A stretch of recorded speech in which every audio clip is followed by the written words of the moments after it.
He said this was the Islanders season from hell. I think next year's Islanders season is already off to a rousing start. Well, you like the start. I mean, you hated Barry. Absolutely. Oh, by the way, yeah. While we got like 10 minutes, something like that before about 10 minutes. So if you guys want, here's my quick take. I love talking hockey. I love evaluating hockey players, but nobody in this Islanders world that exists online, no one can ever like criticize somebody for Phil. Would you either mute your microphone or?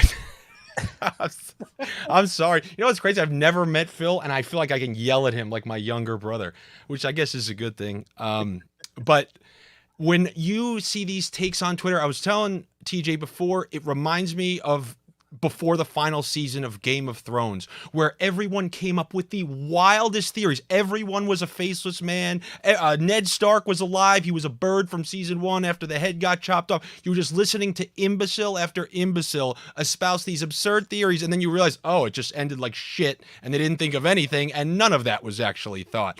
So all these theories, it's really, you're a reality show person. You're a Real Housewives of Atlanta person if you're trying to, because there is no like, oh, you see, we were right. What's his name? Lou somehow signed all those players and nobody announced it for months. Like, this is never going to come out. So, I mean, I don't understand. So if you want to, how about this? Give me the best summary of everything that's been, kind of decided. What's the best Game of Thrones Islanders theory that's come out of all of this? Every available coach is in the running to be the throne of the Islanders, but what they forget is Westeros is already crumbling. It needs to be rebuilt from the bottom up. But what's the theory? Because everyone's saying like everyone's theory. Oh, everyone's theory is they cannot believe that poor Barry was fired. Yeah, but like what I'm saying, what's the theory of why he was fired? Phil, I didn't mean he just ran away. Shut the camera off too. Yeah, well, he doesn't. I'm sorry, man. He's been in Toronto. They have hate speech laws where if you're mean to somebody, they could throw you in jail. He's not used to what it's like when someone rips on him anymore. So he had to run away. They made him grow one of those little beards too, those little 5 o'clock shadow beards. Oh, there he is. Looks like he's by an elevator now. And now you made him move. Oh my gosh! Here's change the scenery. Live from a local Staples, trying to come into the show. You know what? My basement does look like a Staples because I've got 12-foot ceilings down here, so it looks kind of like that warehouse, maybe Costco type look. It's his bomb shelter. Phil, I have to ask you one question. Every time you come on, you're always dressed up in a nice button-up shirt. I mean, gives our show a little bit of touch of class. Listen, I mean, this is how I dress for work. I mean, I work from home, but so you work from home? I work from home. I'm in meetings all day. I don't know. You know what? You're on and everything. I never stopped wearing button-down shirts. That's all it is. You got to help me with this, man. What movie is it where? I think it's Cusack. He pretends like he's going to work every day. He dresses up with the suit, goes out the front door, goes to the casino, and then comes back 8 hours later, and his wife thinks he's working. Well, I don't know. That was Mr. Incredible did that too. Okay, I got all the info. I got the insider intel on what actually happened. All right, that's what we want to hear, Phil. So this is coming from someone who asked me not to share. Fuck him. But exactly, I'm going to share. I mean, we're not going to talk about it. Out, I think is what the movie's called. Jeez, Grumpy, I thought you were from Long Island, man. You want him to be a rat? That's what Gen Z is for. He lives in Toronto. What do I care if it helps my show? I'm all for it. Oh, you rat bastard. Apparently, the decision was only made after the exit interviews. I'm not surprised. The decision was made after the exit interviews. Lou got very micromanaging. Apparently, this is what I was told from someone who knows one of Malkin's partners.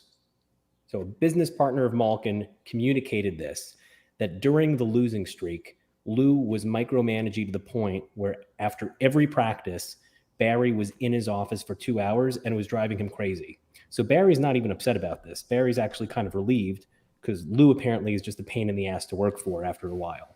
So everyone has an expiration date with Lou, and this was his expiration date. The players' exit interviews indicated to Lou that they needed a new direction. That is 100% what happened. It's not specific to Barzal although it helps Barzell because apparently Barzell's dad hates Barry because he thinks he's killing his son's market value, which he's not wrong. Although he might be wrong, but because I still think Barzell would get paid like a point per game player anyways. He already is paid per game player. So I'm not really sure. Whatever. The players didn't expect him to get fired, though. That was a surprise, apparently, to all the players, per this person. And now apparently they have reached out to Tortorella. Oh, shit. No. Again, that's just one of the people. They don't think Tortorella is going to be the guy, but he's there, so you have to reach out to Tortorella. They want to have the person obviously hired before the draft. So there is no talk about trading the pick. There's no talk about keeping the pick. They do not have any clue what they're doing with the pick because a lot of that is predicated on who the coach is going to be. And who the coach is going to be is going to play a large part in a couple of things. Number one, is Matt Martin going to be an Islander next year? A new coach might have like a Babcock. If you bring in, they shouldn't bring in Babcock, but if you brought in Babcock, for example, you know with certainty Matt Martin's not on the team. So there are a couple of those kind of elements in play over here as to who's going to be where, who's going to be waived, who's going to be asked to kindly retire and go off into the sunset. There's just like a lot of unknown variables right now. People are telling Malkin not to go the route of a full freight UFA. Don't go with Forsberg. Yeah, go ahead. All right, hey, so, you got this coach, you fired him. He's really hard on the young guys. He's not giving the young guys time. He's stifling their development. The veterans feel like they're not getting, or the guys like Barzell feel like maybe they can't get a good contract, Barzell's dad. So you know what we should do? We should bring in that guy who benches Line A and benches other stuff. This is nonsense. What kind of person is going to hire somebody like that, which is literally the worst version of the guy you just fired? Probably. Yeah, Probably. All right. So that's number one. Then two, TJ, the one thing that I wanted to tell you before, but I didn't, is because, you're a football guy, a big one, right? Yeah, I watch. Okay. Yeah. And humble. That's why I I always He used to play. Yes, he used to play at Iowa. Okay. No, I'm just saying that, well, because he's going to know what I'm talking about then. A good, 6, 7, 8 years now, when Sean McVay got hired, they were like the laughing stock of the league. They're bringing in this 30-year-old. Some of the players are older than him. Then all of a sudden you see Shanahan get a job. He's going to the Super Bowl. You just saw Zach Taylor. And they're leaving the older guys in the dust with that new style of play calling. And you want to be ahead of the curve when it comes to that stuff. There is a chance that the Brindamore wave is happening now, where, or you're seeing St. Louis. We'll see how he does. But let's say St. Louis has some success next year. We see what Brindamore is doing. There may be a younger, like a guy who is a recent player who understands the dynamics better and the changing landscape of the league, and the Islanders may want to get in front of that. And that's really, I'm not going to go too much more on this. We're not talking about this shit for more than 3 minutes because it's way better to talk about hockey in the playoffs, and agreed. Okay, so it's drama. It's all drama. It's reality shows. Real Housewives of Grump. Okay, so Phil, please finish up the rest of what you heard. Yes, I heard that. I heard that people are telling Malkin that you should not go the route of full freight UFA. There are going to be other options.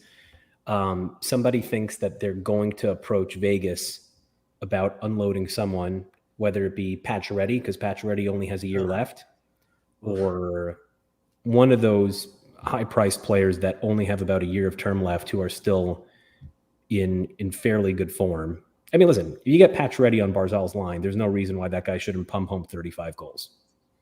That's the kind of player he is. Pacioretty is fantastic. Yeah. He just had a lot of bad injury luck this year, but on 1 year of Pacioretty versus 8 years of Forsberg at $9.5 million.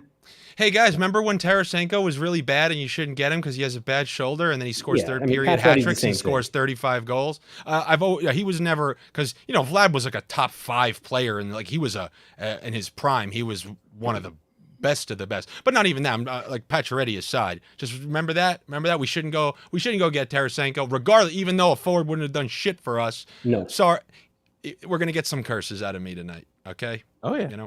All right.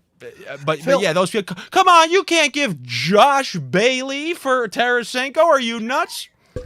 Phil, I want to know why it looks like you have like some type of cold weather front moving in your basement, where everyone else seems like they have clear pictures, but you're like a little like you're have like some. You type know, of maybe I should kill the lights. No, Do well, you actually, remember? You remember when I said Freddy Krueger's glove came up to end at the end of that movie? He's going to be down there soon. oh my gosh! Oh, look at that! You're Weirdly looking enough, sharp that's now. better. It is Weirdly better. enough, that's better. Anytime we turn the lights off on Phil, he looks better. I agree. It's like a fireside chat with Phil. Now, I have a question, Phil. Now, we've had Andy on our show before, and we've had you on our show. Yeah. And it came out the last time we had Andy on the show that he doesn't refer to you as Phil's Facts. He refers to you as Phil's Fiction. And Yeah. I just want to know why he would ever say something like that about a fine gentleman such as yourself. Devontae's. Devontae. It all comes back to Devontae's. It all comes back to, okay. All right. Oh, But- and by the way, your theory about Devontae's, about Barry wanting him gone, apparently it was completely a Lou decision. I asked about that too. Ugh. Okay. So, Phil, what I've gathered here is that somehow, right, we know that Phil works. He's up there in Toronto. He's up there, or he's up there in Canada, up there in hockey land. He's got some sort of inside connection. What I wonder, Grumpy, is maybe if Phil has been leading us on, maybe he's got more of an important role based off all this information he's gathered. Look at that I don't know. shirt. He's His doing wife- something. He's a His mole. wife won't even let him wash the dishes because he screws it up so bad. I don't think he has a very important position at all. No, not really. He's got You connections. you think Phil's bets would only be $20 if he was single? though. I'm just I'm sorry. Phil is. It's just. I love this guy because it's like, I don't know, man. These are like he can take like what my lifelong friends would take, and especially in 2022, it gets the biggest respect from me. I would just like to say, Personally. if this was The Godfather, Phil would be like Tom Hagen, The Kinda like that. consigliere. really like the conciliary. He's really good at. Andy, of course, would be Sonny, so we expect him to get shot before the end. I'd be dead. I would be dead. I'll be the first He'd to be admit it. shot before the end of the podcast. I, of course, would be Don Corleone, and then we have Fredo in the top left corner. Oh, I thank you so much. I heard that is a very endearing term to be called. Fredo's the one you want to be. They've got the national anthem going right now. Well, I'll tell you something, TJ, and I know I told you this that one night. You have one of the best I'm not a performer performance voices I've ever heard in my life. He does. You have a pure radio voice, and this is not bullshitting. I swear to God, you should be broadcasting the oldies at 10 o'clock on XM radio. And I mean it in the best way. Smooth. You should be doing those audio books. Like I listen to podcasts before I Yeah, go to sleep. audiobooks. If Grump wasn't on your podcast, I'd fall asleep to you. That's what people say whenever they hear the That's a Phil. backhanded compliment. I don't mean it like that. It's because of the actual pitch of your voice is soothing. He does have a good voice. People say the same thing about Phil. I mean, I can tell you don't listen to me read the comments or the ads. The amount of retakes I'd have to read through, it just wouldn't be feasible time-wise for me. The literacy is just a struggle sometimes. That sense of the literacy is just a struggle. Now, That's so good, man. I know that we do want to consolidate time so we're all on the same space. I'm sure in Toronto, it's probably, 4 o'clock in the afternoon there. But, in the rest of the free world, they're going to be doing puck drop here momentarily. I know we want to kind of so coordinate that. let's coordinate that. And if anybody's listening, And I can tell you when they have puck drop. I will pause it. Let me know when you all have puck drop. all right, yeah, I'm gonna do That's some smart. That's smart. I'll do some play-by-play right here, and then because the best thing to do is literally as you're counting, like 1959, 1958, so that we'll know exactly. I'm seeing the wide shot. Ref is calling him to the front of the. So he's got his hand in the air. Check both goalies. About to drop the puck. Puck drop. So I'll start counting. You guys try to sync it up.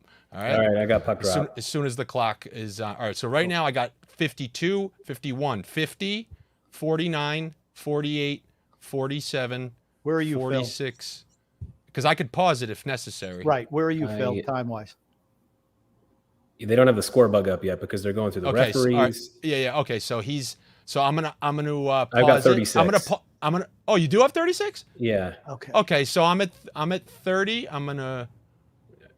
they barely I'm gonna wait scored. 3 I mean, seconds. it's Why don't Sportsnet, so they're going through everything but the score bug. Okay. Why don't you, Phil, let us know whatever time you have, and we'll pause to match up with your time because I think He's, we're a little bit ahead of yours.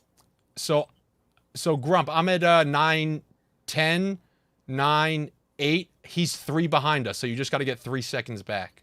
So that's what I'm gonna do. Okay. What time I have 8, 7, 1. 6. I've got 5. 1, 0, 19. Okay, 59. I'll just speed up. There we go. Like I said, I'm way ahead of y'all. And I understand that this is not enjoyable, time sinking. However, once you clear it out, that's it. We're good. We're good Right. to go. And then you So don't where are want we us. Where are we at time wise now? We're All good. right, so time-wise. No, he's saying with it. Yeah, we're all So- near each other. Okay, but the problem is things are split second, and it could get weird. As long as Trust we're me. close. I have 30, 29, 28. Hold on. I've got Okay. 24, 23, Yeah, I'm with Phil. 2, Yeah, I'm 1, yeah. 0, 19, 18, 15, Yeah, all right. So I'm exactly with Phil. Okay. 10. So now, as far as this game goes, Nothing has so- happened yet. TJ, you were saying like, oh, can Toronto finally get over the hump? I think they can. I think they look more confident than they have. I think Tampa Bay losing that third line altogether has hurt them. They look a little tight, even if they took a lead. Toronto, I think, has benefited from the penalty situation. I think the Yeah, officiating has yeah. been real ticky-tack in this series, which has certainly benefited Toronto. For And sure. Toronto has more confidence than I've seen them have in quite a while, honestly. Oh, we have There's a the 2-on-1. 2 on And 1. there's the what And I've there's the- seen. What I've Yeah. seen is so game 1, Tampa literally came out like the Islanders game 1, where they just truly did nothing. Same thing with like that Florida game 1, except it was even worse than the both of those. And what I told Phil was the Islanders are just so poor offensively. All we could do was get up 2-0. And with Florida's talent, they were Right. able to get up 5-0. So they threw that game away. Then they came into game 2 and lollygagged around. Yet they were up 5-1. So literally, they came into game 3 and lollygagged, fell down 3-0, and I think since that point, we've seen the Tampa Bay we remember. They got that to 3-2 with 10 minutes left in the third, and it took multiple saves from Campbell just to keep that a 3-goal lead that wasn't blown. Then they massacred them the next game. Then the last game, they go up to a 2-0 lead, and then on that 5-on-3, if they score, the game's over. Yeah. And instead, you get, a bunch of power plays, which get the game all out of whack. But what I saw last game, and I tweeted this at the time, was the defensive Tampa that I know that they can be. They held Toronto to like 4 shots through like the first 12 minutes, under 10 shots the first period, and that is kind of what I've been waiting for. And I think they controlled most of that last game. They were Toronto was very opportune with their moments, and since they were down 3-0 in game 3, I've seen nothing from Toronto to say, oh yeah, they're the better team. They don't control play. Yeah. Like, when do they control the play? I'll tell you this. Tampa at 5-on-5 has been dominant. Yes. Toronto's goals, if you remember, it was power play 4-on-4, 4-on-4. But I'm going to tell you what, if the officials continue to call the game, those ticky-tack penalties like that, that's Agreed. trouble for Tampa. Yeah. And I agree with Andy. I thought they were dominant through the first 2 periods of the last game. Oh, I mean, dominant. It was the Stamkos penalty that went up high when they were on the power play that changed the whole game. yes. When they went 4-on-4, changed the entire game. But to the point about the third line, Grumpy, I agree. I mean, you see Nick Paul have 2 clean sheet, Oh my God, he's shorthanded horrible. breakaways. Yanni Gord buries those. That's Yeah. the difference. Yanni Yeah, Gord he's- buries one of those. I mean, 2 breakaways in the second period. Both I'm like- shorthanded, right? Yep. And they were both the same thing. He shot it like I would shoot it. I think he airmailed the first one. He Beauvilliers the first one, and then the next one, I think he just put it into his pads. That's where you miss Yanni Gord, you miss Blake Yeah. Coleman. Brandon Hagel is no Blake Coleman. Right. I And mean, that was the idea there. I think they've Ross been able Colton is probably better than what the hell is his name? Barclay Goodrow. Yes. But but they those were are good. those are they 2 were really- pieces that they're missing. They were really good unit too. They were really good unit for a third line. They were really good. And you know what? I think Sergachev's been very bad. I told you for years he's the weak link on their defense. Sergachev has been Defensively, terrible. He's not great defensively, and he can be good Offensively, he's offensively, but he's a turnover machine. Yeah, Yeah. he's been bad. If you pressure him, you can get him to turn the puck over. Yeah, it was like that versus us too. It seemed like the only person who was continually making mistakes on the defensive end was him. But one thing that we do No, know about early on it was Hedman actually, and then Hedman kind of settled down. Their best defensive player versus us was McDonough by a mile. yeah. And I think The McDonough's second been good. time, I think McDonough's been good in this series as well. Yeah. Hedman except for the fourth goal. The fourth Yes. goal was entirely on him. The game winner. but overall, I'm not Overall, saying just that. And I think Hedman has looked a little bit not what we're used to seeing, if you will. Where he's always like a Hedman rock back there, but he's looked like he's had a little tense moments too. There's Toronto getting away with the hold. I guess we're not going to call that one. Here's what we know about Tampa. They have learned through their tough seasons. They've learned how to do the dirty games. Yes. And like they know how to grind out low scoring wins, and they don't wilt under hard forechecks. They can win every way. And I really feel like they paid the toll for this series when Washington beat them in games 6 and 7. And I think like this is their repayment of that. I have not seen I understand that they're scoring at a clip because they have filthy players on offense, but that's like incumbent on certain opportunities being given to them.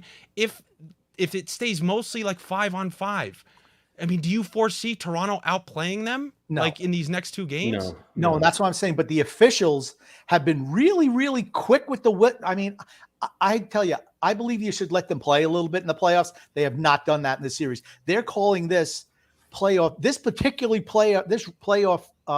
series. Thank you, Phil. This playoff series way closer than any other series. Like every little ticky tack thing they're calling. And as TJ knows, I absolutely hate when games are called like that. And that's it's like they feel compelled with all the skilled players to actually just allow them to do what they do and penalize those who, get physical with them so that the skill can show on the power play. I think if Tampa Bay gets up today, they don't lose. But like I said, to me, Toronto has absolutely benefited from the officiating in this particular series. Don't kid yourself. That comeback's a miracle. If they went up 2-0 in that next game, I swear to you, that son that I don't have, I'd put his life on the line. But it's easy when you don't have a real son. When was the last time we saw Tampa, cough up a 2-goal lead in a playoff series like that? I honestly, I was really surprised they lost after going up 2-0. It was against the Islanders, obviously, in that game 6, when Beauvillier scored in overtime. But I still remember thinking like, oh man, we're getting nothing. But we had 2 chances and we scored on both of them. Like they just backed off of Eberle coming into the zone and then he put that backhander in. Mayfield's was a snipe though. Yeah, no, I'm saying they had 2 opportunities to score and they scored both of them. No, they had more. They had Palmieri got robbed on one, if you remember. How long ago? Oh, was it one of his 15 times where he fakes the shot and goes wide like it's going to work, and it's worked 1 out of 11 times that he's tried it since? Guy thinks okay, by the way, 1999. Here's part of my – I was going to say this before. Listening to what this guy was telling me last night in terms of Lou blaming Barry for a lot of the struggles early on in the season, I think a big part of it was Palmieri.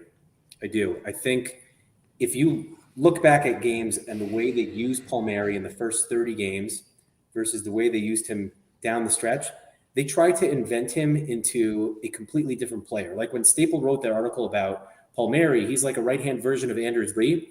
It's because they were trying to force him into an Anders Lee role. And historically, he's a perimeter shooter. Who can make that claim? Anders Lee can post up in front of the biggest defenseman in the league and they won't be able to move him. Arthur Staple could make that claim because he's an idiot. But I think from a usage standpoint, they were putting him net front. He was going down low. This guy, he's got a wicked wrist shot. He's got a one-timer better than probably anyone on the team. When he was with the Devils, the guy was just a snipe machine. And I think they only started doing like those set plays off the face-offs and putting him in the right spots on the power play after a while. And that's on the coach. And we talked about it last year on your podcast when they first brought him in. It's just like, why is he so unsuccessful all of a sudden when he came over to the Islanders? 2 goals in 17 games. Well, they weren't using him properly.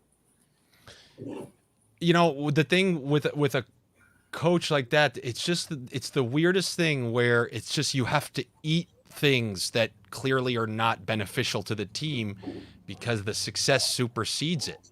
You know, it's like paying Charlie Sheen on 2.5 Men, despite him going out and living the way he was. He's producing on the show, and Ashton Kutcher wasn't cutting the mustard, but Sheen was.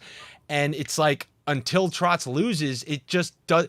It seems like he's the man with the million, pulling the right strings. And then all of a sudden, when you can't score and you're on big winning streaks, and you see players who could potentially help you out, you know, stymied, and you see guys like Josh Bailey getting all this extra time, and it's just like, all right, what the hell is going on? Like, the blindest person can see he's not helping in these, you know, empty net situations. It's like, I told Phil, the best idea I could ever come up with, although I tend not to be a theorizer, is that when Alex Radulov went out partying in 2012, and then there was that whole thing with Kostitsyn, he just said, fuck this, I don't care about young players anymore, I don't trust them, they screwed me, and that's it forever. Because ever since Radulov, this guy's willing to just put the shackles on anyone.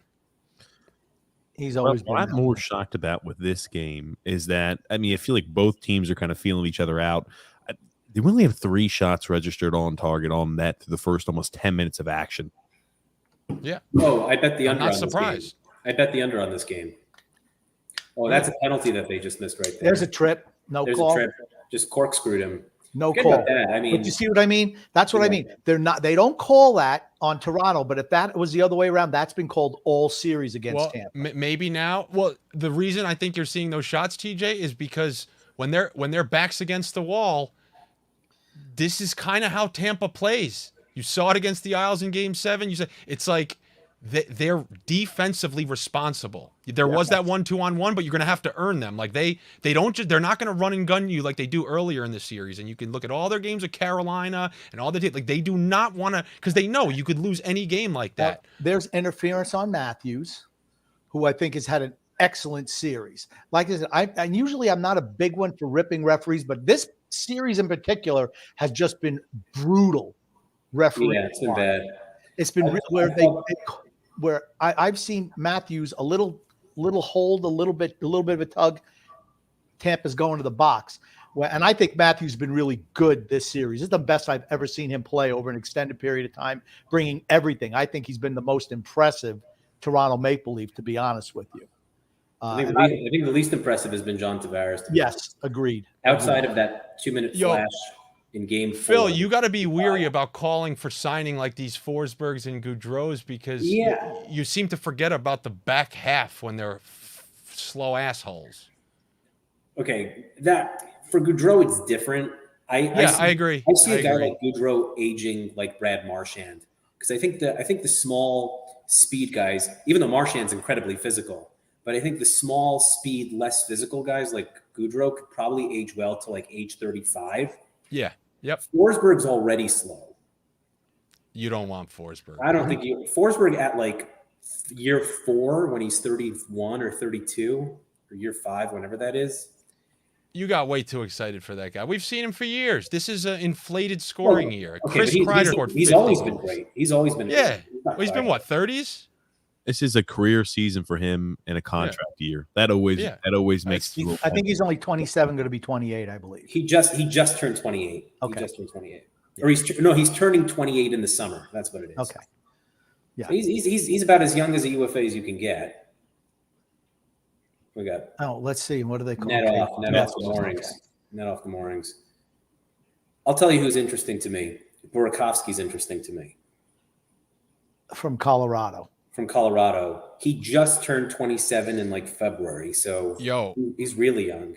You know who's pretty nasty, and the problem is we have just too many like random 20-goal scorers. But I watch him, and it's not just because he doesn't play with the line. They kind of removed him, and they float him around on different lines where it's not like people are making the chances for him. But fucking Palat is pretty good, man. Yeah, he's pretty good. I know. We have he too can play many, up. He can absolutely play up and down the line without a doubt. Well, he plays on their top line, which is easy when it's Kucherov, right? Yeah. When it's Kucherov. Yeah, well, I know. I say that because, the other night when they dropped it, because, they've been mixing around a little bit. And remember when Braden Point killed us all those years? Well, notice how he's not doing it without Kucherov on his line anymore. Like, he's literally doing nothing 5-on-5. Nothing. Yeah. Zero. What an awkward save that That was a was. weird And save then coincidentally, Stamkos scores 50 goals. I'm telling you, with Kucherov. Kucherov, it's something else watching him fit seam passes through and doing everything he does because it looks like he's not trying. He looks like Malkin except gets all the results.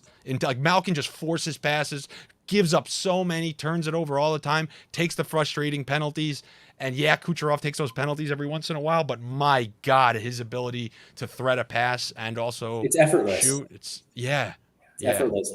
He's like a left-handed Panarin, but better. Yes. I mean, Yes. to me, when healthy, was he top 3, top 4 in the league? When healthy, I mean, he won the Hart 2 years ago, 3 years ago. I mean, Yeah. he's an incredible player. Like I'm just saying he's right up there. But I think even though he won the Hart, I think he's underappreciated. You never hear about him. You hear about Matthews, McDavid. I know Casual people are too stupid to understand what they're seeing. How's that for a just? Well, I just awful know thing to there's say? a certain Canadian team bias. There absolutely is Toronto bias. Well, but it's the same thing when evaluating these Islander games, man. And you know what, Grumpy? I'm a piece of garbage. I need to stop cutting people Okay, off. by the way, what's with all these Russians that play their weak side? Is that a thing in the KHL that all these guys just play their weak side? I A don't lot watch of it. ice. What? Grumpy, you gotta finish your thought because I hate cutting people off. Go ahead. I don't remember what my thought was. I got cut off, so I forgot. I know. I knew. And the funny thing is, I knew that was coming. I knew that was coming, but I'll take it. I let it go the first time, but after you said it the second time, okay, I'll. No, Yeah. but seriously, Why- is that a why KHL you gotta be a thing? I noticed gentleman? that like Panarin, Tarasenko, Kucherov, these guys all play their weak side. Is Well, that like a Russian thing? The best example of that is if you watch Toronto's power play. They're one of the few power plays. In order to run your power play like that, you have to have guys who can take a pass on their non-offside and just turn it and fire it like missiles. And they have that with Matthew. Like Matthews works the left as a lefty, and Right. the same thing with Marner. Nylander on the other side. Nylander and Marner. Marner drifts around, but they're working it from the opposite sides, and they do it perfectly. The problem is you need those pieces to run something like that. Am I Right. the only one who noticed that Austin Matthews is matured? He's absolutely matured, not just on the ice, but he can actually grow a legitimate mustache now, as opposed to that little Senor Wences mustache that he used Yeah, to the have when he was crustache. younger. The So ugly, crustache. though. It's so ugly. Yeah, I'm not saying it, but it's better than it used to be. I think he's at puberty. He probably Bring Don't tell me. What is Goudreau growing over there? I don't want to hear that guy can grow a beard. He looks like a child. We were talking about Sergachev. That's one of those guys that I felt like originally when he made a huge impact, I think, in Montreal when he first started. Or was it? Yeah, it was Montreal that he was Montreal, traded yeah, for Druin. yeah. I always thought he had a high ceiling like that. I think that's a guy who really has never really panned out to what the expectations were. He's still young. What is he, like, listen, he's more than a third pair. He just happens to be buried behind McDonough and Hedman, so of course he'll be the third pair there. He's a 2-pair on any team, though. Yeah. And he's a modern NHL defenseman, right? Puck mover, not great defensively, but they can generate offense. Oh, He's got some decent size. He's good reach, good size. He's kind of a turnover machine, struggles with decision making. Like if you're going to Pressure catch him. someone making a mistake or pinching at the wrong time, it seems to always be him. People have like a propensity for that. And I'm not of the belief that it ever truly goes away. It's like there is a certain natural knack to those things, and there's a reason you see people like never make those mistakes. I just tuned into the Bridgeport game. This is a barn burner. So listen to this. Charlotte goes up 4-0. Then Holmstrom scores. Dalcol scores. McLean scores. Then Dalby scores for Charlotte. Carolina. Yeah. And now Bridgeport just got another one to make it 5-4. Who scored?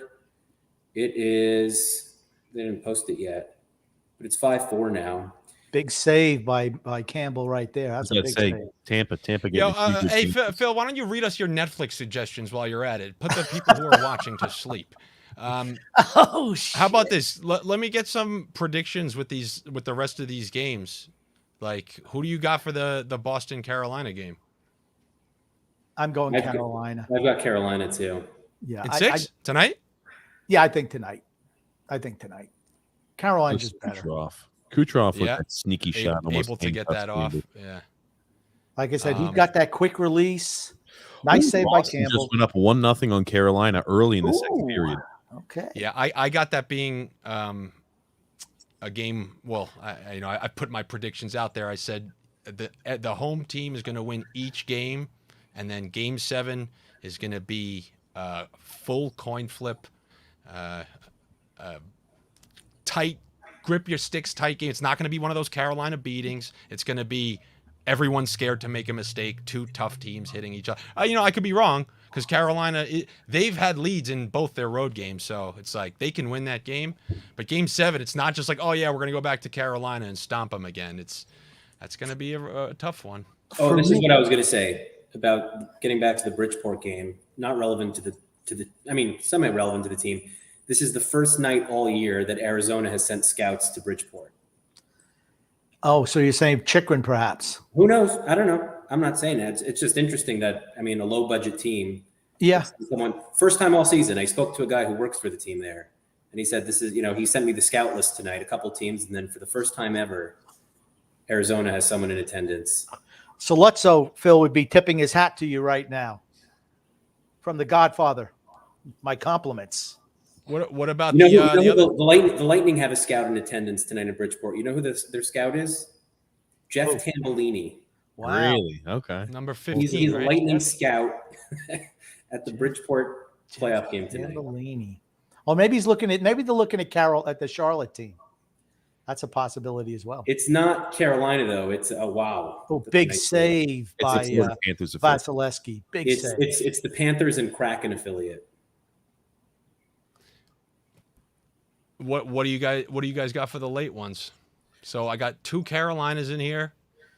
I have Silent TJ, which means he's got not the Blues. sure. I think Carolina's winning in 7. I guess- I like the way you put it. I think Boston fends them off tonight, and it's going to just be a toss up in Game 7. For me, I'm going to tell you the only reason this series is still going on is the fact that the goaltending situation in Carolina right now.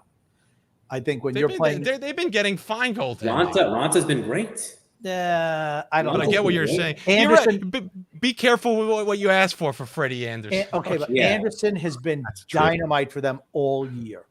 All year. Again, they're such a system team. We could put your mother in net. I mean, anyone would do well there. My Yeah. mother just passed away, Phil. I was talking to Andy. Okay. Yep. Yeah, I know because I remember I told you about Mrazek. You put my I told mother you in about goal. I Mrazek. mean, I don't think she could defend any goals anymore. Mrazek looked like an all-star there, and you put him in Toronto, and the guy's the fifth. it's- He also had it's 2 systems, replacements or man. whatever. It's systems. They're the offensive line, and the goalie is the running back. You're going to benefit or be hurt from it. But I don't Me, think me, Carolina's like the Islanders on steroids. Yes, exactly. Which Yeah. is why they were 4 coin flip game or 3 coin flip games, and see what happens. Right. A 0-0 overtime, like every game, 2-1 third period, and they just won 3 straight coin flips called the 3-game parlay. but I don't think you can deny that he's played extremely well this year. Freddie He has. Anderson. No, he has. His underlying numbers are good. Yeah, that series was so frustrating, Andy, because those first 2 games, I mean, for sure the league goalie interference was nonsense. That is of the most nonsense. I was call. right there too. I was right in front. The whole crowd was cheering the Barzal goal. Or refs knew it was nonsense. And I was right there. Everyone was going nuts. I just stayed seated because I was right there. I'm like, they're gonna call this back. And a casual person who was just like there because they're from Long Island, they just knew because I didn't get up, something was off. And sure as shit, like it was just. And I have not gotten a decent explanation as to how they called the Tays goal off.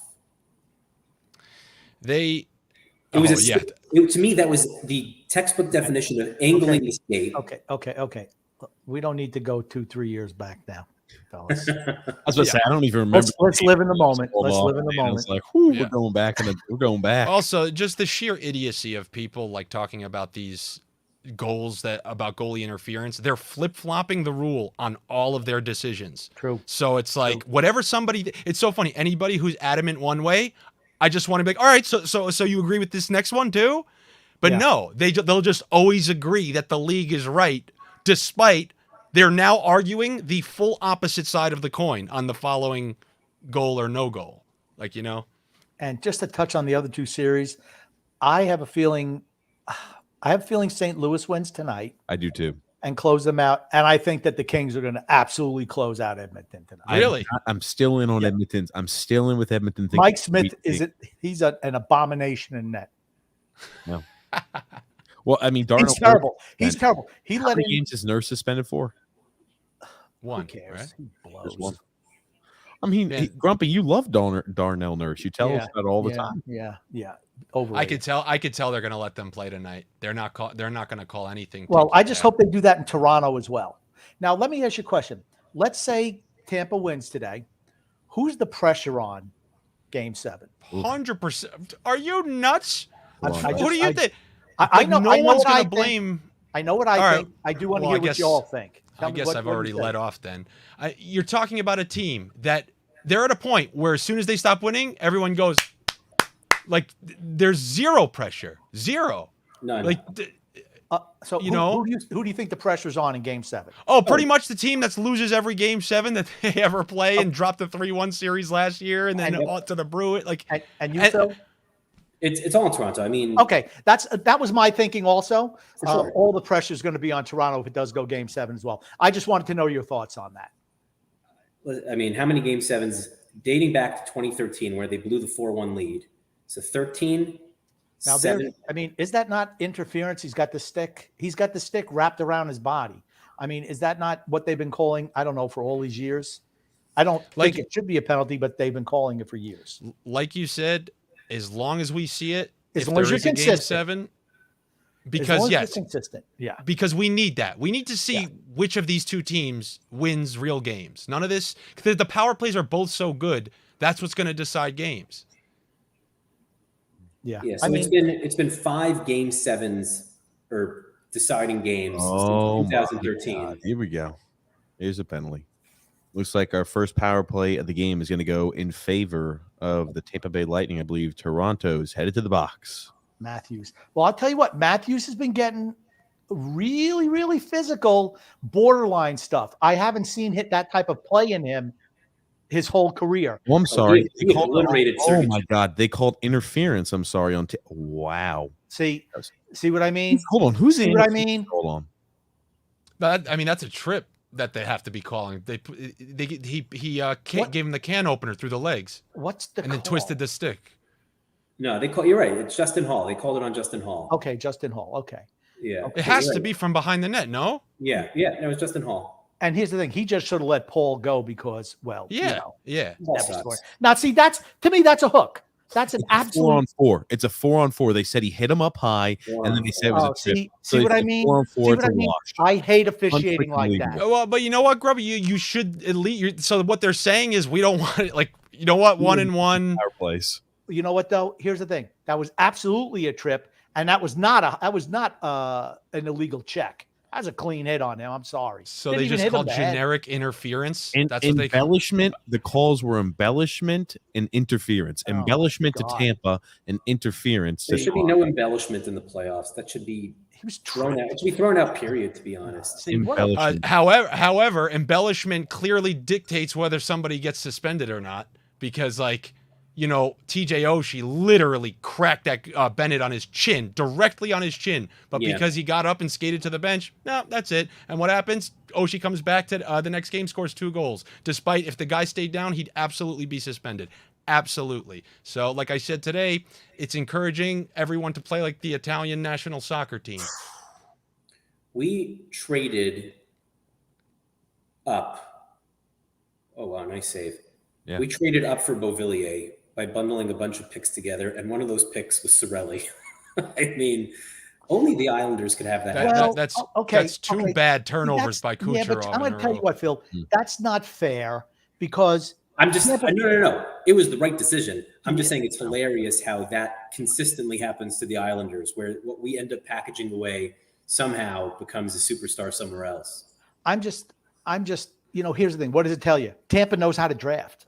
Tampa knows how to draft. They're More than really that, they know good. how to develop. I think the development is the bigger piece. Yes, and the development is but you have to. I mean, think about where they picked Point. Right, Point couldn't skate. Here's a little break. Oh, there we go. There we go. There's one. I mean, who nothing. knows how to Plot. shoot like Great that? plot. Future I mean, who's that? Islander. Who's that winger? Now, look, Andre did I say Palat. the Islanders should go get him? What I'm saying is, Future Barzal winger Andre Palat. Yeah, I know. I wrote him off as like, oh, what a benefit of playing on that top line. I've seen him off the top line. Now, granted, this is just an asshole. What a big asshole. He should Who is save that right there? Campbell should Kerfoot. save that. Kerfoot, like, if that's an Islander, Oh, think about that, guys. You never really think about that unless it's your team. that's right. That player just dropped it for a breakaway Yep. to Tampa Bay. Like, people just dismiss it when it's not their team. Oh, Yep. does slight mistake. Right. I would be I'd have to leave right now. But here's Right. the thing: if you're a Toronto team that scores 350 goals a year, okay, we can live with a mistake like that because we can come back and score. Well, What's he's getting traded magnified? anyways. They don't have him for much longer. Oh, you know who Toronto is? They're who Islander fans want. That's who they want. Just idiots making mistakes, but scoring goals, and then they can high five each other and say, "Did you see that Dobson pass? What a pass!" I mean, we're down 5-2, but what a pass! Hey, Brock Nelson scored again. I know it's an empty netter. I know we're down 7-1 and he scored. Oh, you don't like Brock? You don't No, like I'm Brock? not. He's stop one of it. those. He's one of those stat stuffers, I call him. Oh, Really? no. Yes. Oh, no. You have never been, and by the way, you have a following on Twitter, Grumpy, of idiots who think that they know what they're talking about when they say that Brock Nelson is a terrible player because they hear it from you. And then they go to me and they're like, I didn't say he's terrible. I didn't say he's terrible. Hold on. I said- We got to backtrack. First off, Grumpy has a sect of fans on Twitter who he's convinced that Brock Nelson is bad, even though every time he says that on the show, I combat him on that every single time. Is that correct? What Because is they going see on with here? their eyes. Oh boy, here's a break. Oh, guys, this has turned into ruckus all of a sudden. That's what Well, it is. I love it, and I love this camera view where you get to see I like hate your that camera view. 22. That camera view is just garbage. Yo, Grumpy, that's like, you're not even gonna know. It's like playing Blades of Steel. You, Phil? Do you know that? Steal. For What- Nintendo? This always happens. This is what happens when you have a 4-on-4 and then like two guys get out of the box and you've got the wrong D pair out and three guys who've never played together in their lives. And then there's just random pieces changing in and out, and there's just no flow to it. So Okay.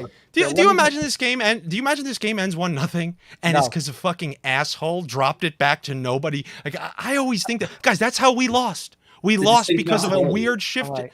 Like What do you think the chance of this game honestly ending 1-0? I understand, but I always just Bruins we're are up Long 1-0, by the Islanders. way. We're Long Islanders. We assume misery. Bruins are up 1-0 on a Marchand goal. Obviously, He scored The the rat. first minute of the second period. The He is rat. so good. I love him. I love him. He's I a love big nosed bastard. I'd like to see him. I hate him. I hate him. I love him. Oh, Grumpy, that you had some good fellas in there. I He's hate a him. big nose bastard. That's Oh, right. he's such Hey, a Tommy beautiful 2 times, player. you know. Hey, I'm going to go get the paper. Get the paper. Because He's you a said everything papist. 2 times. I'm telling you one thing. They're not calling anything tonight. Trip. There's a trip. I no mean, call. I'm sorry, that's a hook That's on. a hook. That's a You hook. got to call it. Here's I mean, another what one. I'm saying is they've been calling it all series, particularly against Tampa. Oh, man, I'll tell you what. Someone's getting a call there for tripping. I mean, More I would than- almost say it's a makeup call, but I feel like there was 4.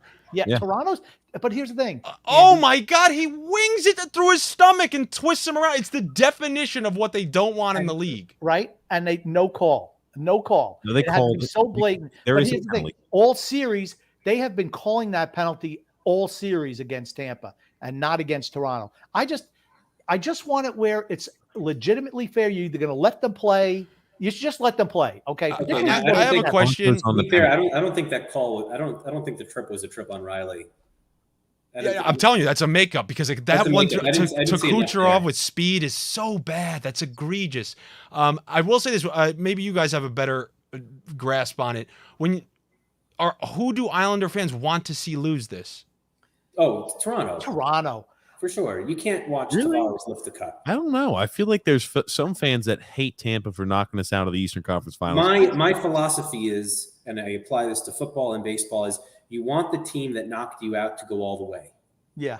That's it. You want them to win this year just to show we're the only team that ever got them close to the brink. Yeah. I say Toronto has them on the brink now. I'm But not a just to show how Tampa. hard it is. I'm not a Tampa fan, but I respect them for the way they play the game. Yeah, they're, dude. they're not a dirty team. They can. They rough beat up if us they in have an to. enjoyable fashion. Yes. They beat us in a way that you go, wow, great team. They're good. Like, That's right. you know? and I have no problem at all losing to a team like that. I hate it when you say, "Gosh, we're so much better than we lost." We weren't better than Tampa, and they've proven that they're legitimately a great team. End of the first period.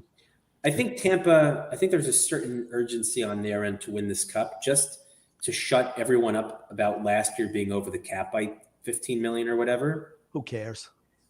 Maybe they care. Those are the rules. Those are the rules. You don't like the rules, agreed. change the freaking rules. No. What he's saying is he gets that. Like, I get and that. I agree with that too. They are trying to just eradicate any sort of, as long as it motivates them, it doesn't matter like whether the truth or not. And I agree. They do not look like a shot fighter to me. They look like a team who still, they just, you know, when you see a team like, well, the Bruins aren't the exact Bruins of like a few years ago where it felt like you had to have a dogfight of your life to get out of a series and win it. You could see that they've dropped back from that. Tampa, to me, I mean, they get lazy like they did against us game one. But I see it. I still see the juice, man. Like, I'm telling you, I think they're playing Colorado, man. I feel like the stars are going to align for the league this year. Back-to-back champs versus like everyone's cup favorites. Yeah. TJ, do we want to hit some comments?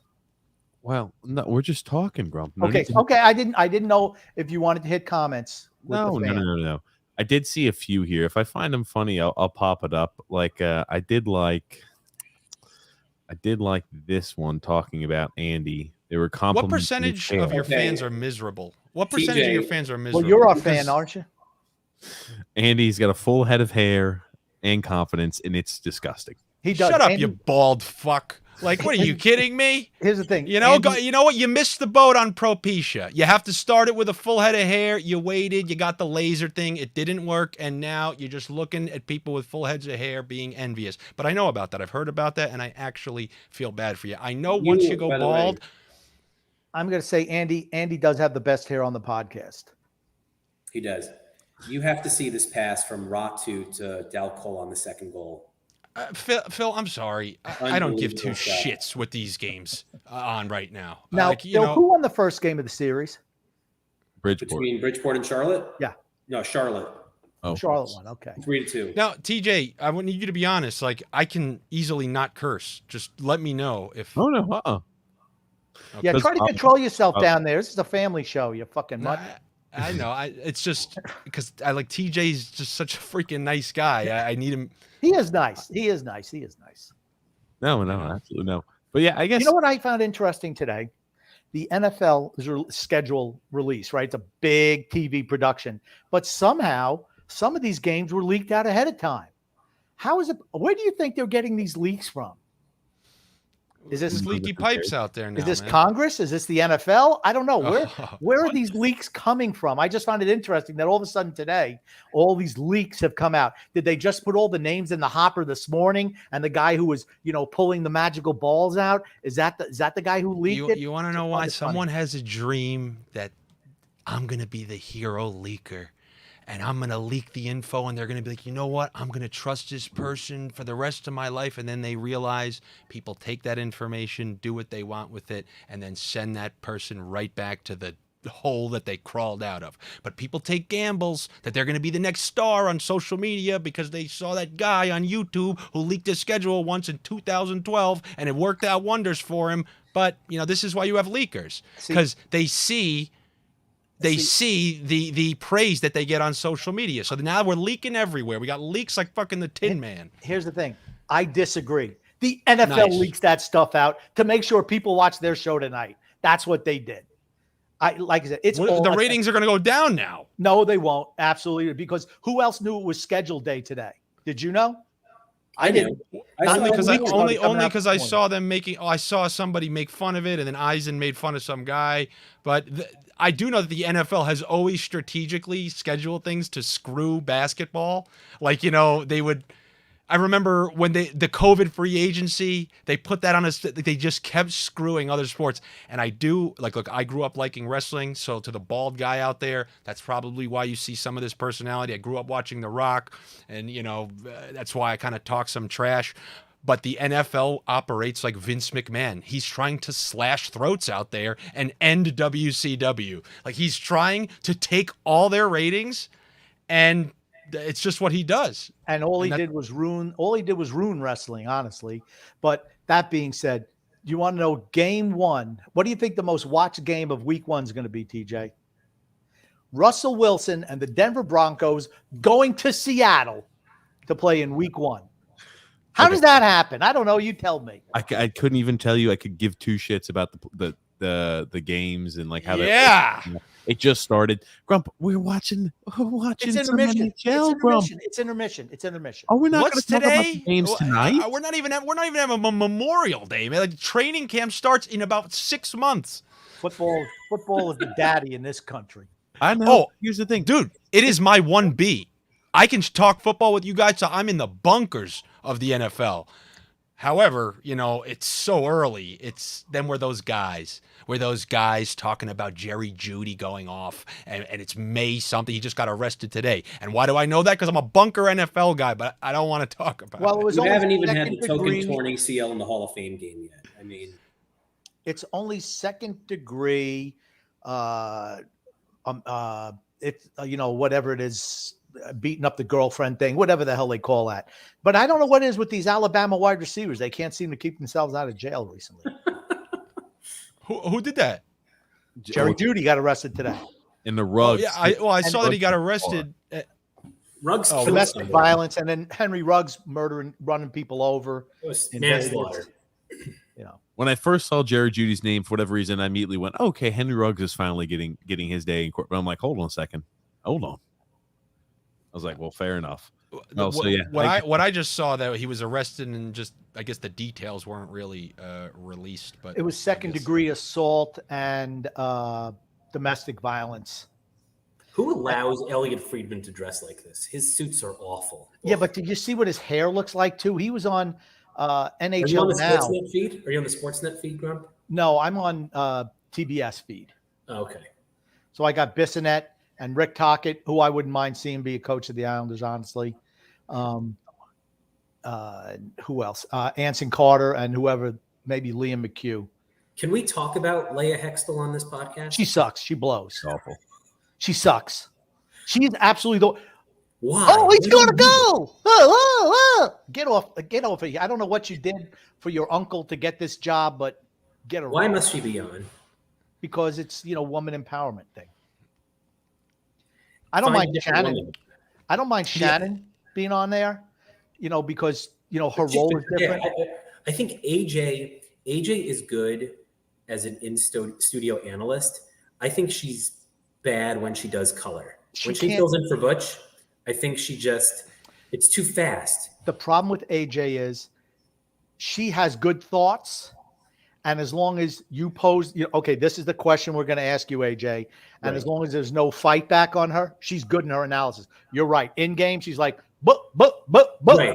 She don't know what the hell to say. She does. It's too fast. It's too much. She has to come with like a set, stack of video and then explain the film to you, as opposed to doing it in real time. Because I think she needs preparation. And I don't think Butch is good on color either. Butch also is just like, actually, Butch has you been should better. check. You should check how any of those. If you watch what Tony Romo's actually seeing behind there, there's so much that's going on, and it's a multitasking thing where you're able to go back and forth while you're talking and making it seamless. It's just not that easy. So many times when you get people thrust into that, and trust me, I don't want to make excuses, but usually that's what's going on a lot. Yeah, but I thought Anson Carter was good when he filled in. I thought Anson he Carter came is in good. quite seamlessly. Yeah, Yeah, he's Yep. good. Here's the thing: AJ also has a problem keeping the hair out of her teeth, and all that other shit because she just never learned She's how to done a comb better that. job as of late. Come Only on. when she's on the national broadcast, because they say, "Put some spray on that shit," okay? Because it's just not. I told you Rick would be worth every single year of a 15-year TV deal. That guy, seamlessly from day one. I remember they brought him to SportsCenter years ago with no experience. He was talking like he was on the couch with you. He was perfect, and I see why they gave him his own show, and he just took it because radio. You could.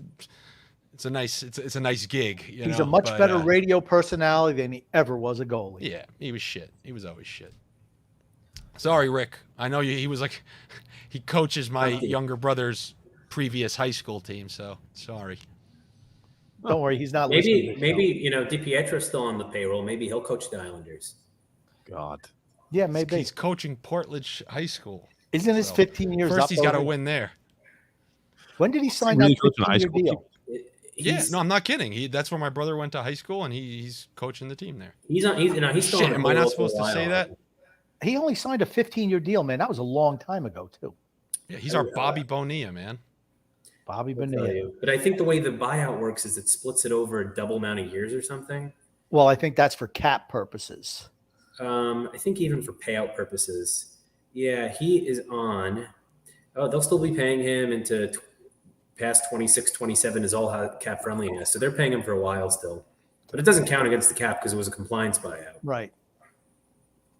Oh, look at that. But I mean, you think about that first period of this game, playoff hockey, without a doubt. 100%. One bad turnover leads to a goal. I think I agree with both of you when I think that if Tampa wins tonight, all the pressure's on Toronto, particularly at home. If they go down a couple of goals at home against on what is it going to be Saturday night? I guess Saturday night. What a game! But The only question is, should I show up to Maple Leaf Square wearing Oh my Phil, you Islander, prick! wearing my Islander pajamas? Phil, I'm going to say you Toronto don't do that because we don't want to hear that Islander fan beaten to a pulp. You know, Phil, man. Now I don't know how they are up there. I guess they have longer fuses, I suppose. But after what they've been through these last 10 years, another Game 7, you might just create the next mass murderer up there. Like, and I don't want you anywhere near there. Not with those pretty kids that you had on the wall. I want them to see you grow old. If Toronto loses Game 7, Ugh. do they restructure this team? What do they do going forward? You can't. I'm sorry. Like, I know it's miserable, and you've lost so many Game 7s, but you got to put it in context. There's a huge difference than Tampa going back in Game 6, winning at home, and then like if they win a close game or two, you're gonna say it's a failed season because you're the only other team who took Tampa. Like, I don't know, man. I agree. I think if this year was the year that they blew it to Columbus, or if this was like last year where they blew it to Montreal, then yes. But I agree with Andy. You're going against the most formidable opponent in the East and taking them punch for punch here. And they're showing that they want to rise to the equation. Like, they're not showing either our talent does it or what. Like, they're trying out there, you know? I mean, listen, just from a cap standpoint, they need to rework things because they don't have enough money to retain everyone that they have on the payroll right now. They just don't. There's a goal that Ronta just gave up. Sorry. That he's got to do better. That you cannot let that shot go past you. I'm sorry. Above the dot, you get beat short side. Sorry. That's what I mean. He's been good at Are you times. talking about the first goal that I just had on screen that you weren't paying attention to earlier? Yeah, that one. Yeah, that's the one that Marchand scored. Dude, it was a snot. Dude, Marchand put it. Here's the thing: you cannot get beat short side from outside. The problem is, Grumpy could already tell with certain things that mind is made up. And look, I'm not going to say I'm I'm so open to go. That's a weakie goal. But you could tell. You could tell. Grumpy's at that age, like they say, when you're past a certain age, there's no going back. There's no there's not going to be like, oh my god, I thought of this I have a new lease on life, and I'm an artist now. Grumpy ain't painting in his basement anytime soon. Explain how that's a weak goal. I mean, explain how that's a weak goal. He's point blank. No, he's not being impeded, and he just picks the spot. You cannot get beat short side there. It's like you're practicing. You cannot get beat short side from where we were standing. Do you ever watch when they have like warm-ups and they're skating on the goalie and the guy just comes in, he just rifles a shot top shelf and the guy doesn't have any chance? That's one of those. All right, Grumpy, good news. I'm seeing the angle from the circle. It should probably be stopped. Thank you. Like I said, it should be. However, this is not like, oh my god, he's ruining the game. We haven't seen the exact flow. I didn't say we haven't seen. What I said was, you cannot get. That's a goal you can't give up. You cannot get beat short side on that shot. So now I've got. Yeah, he cannot get beat short side there. Sorry. Fortunately, now I've got them both up because I want to see the flow of the game. Are they out shooting them 2-1? Are they 16-16? 16-16. Yeah.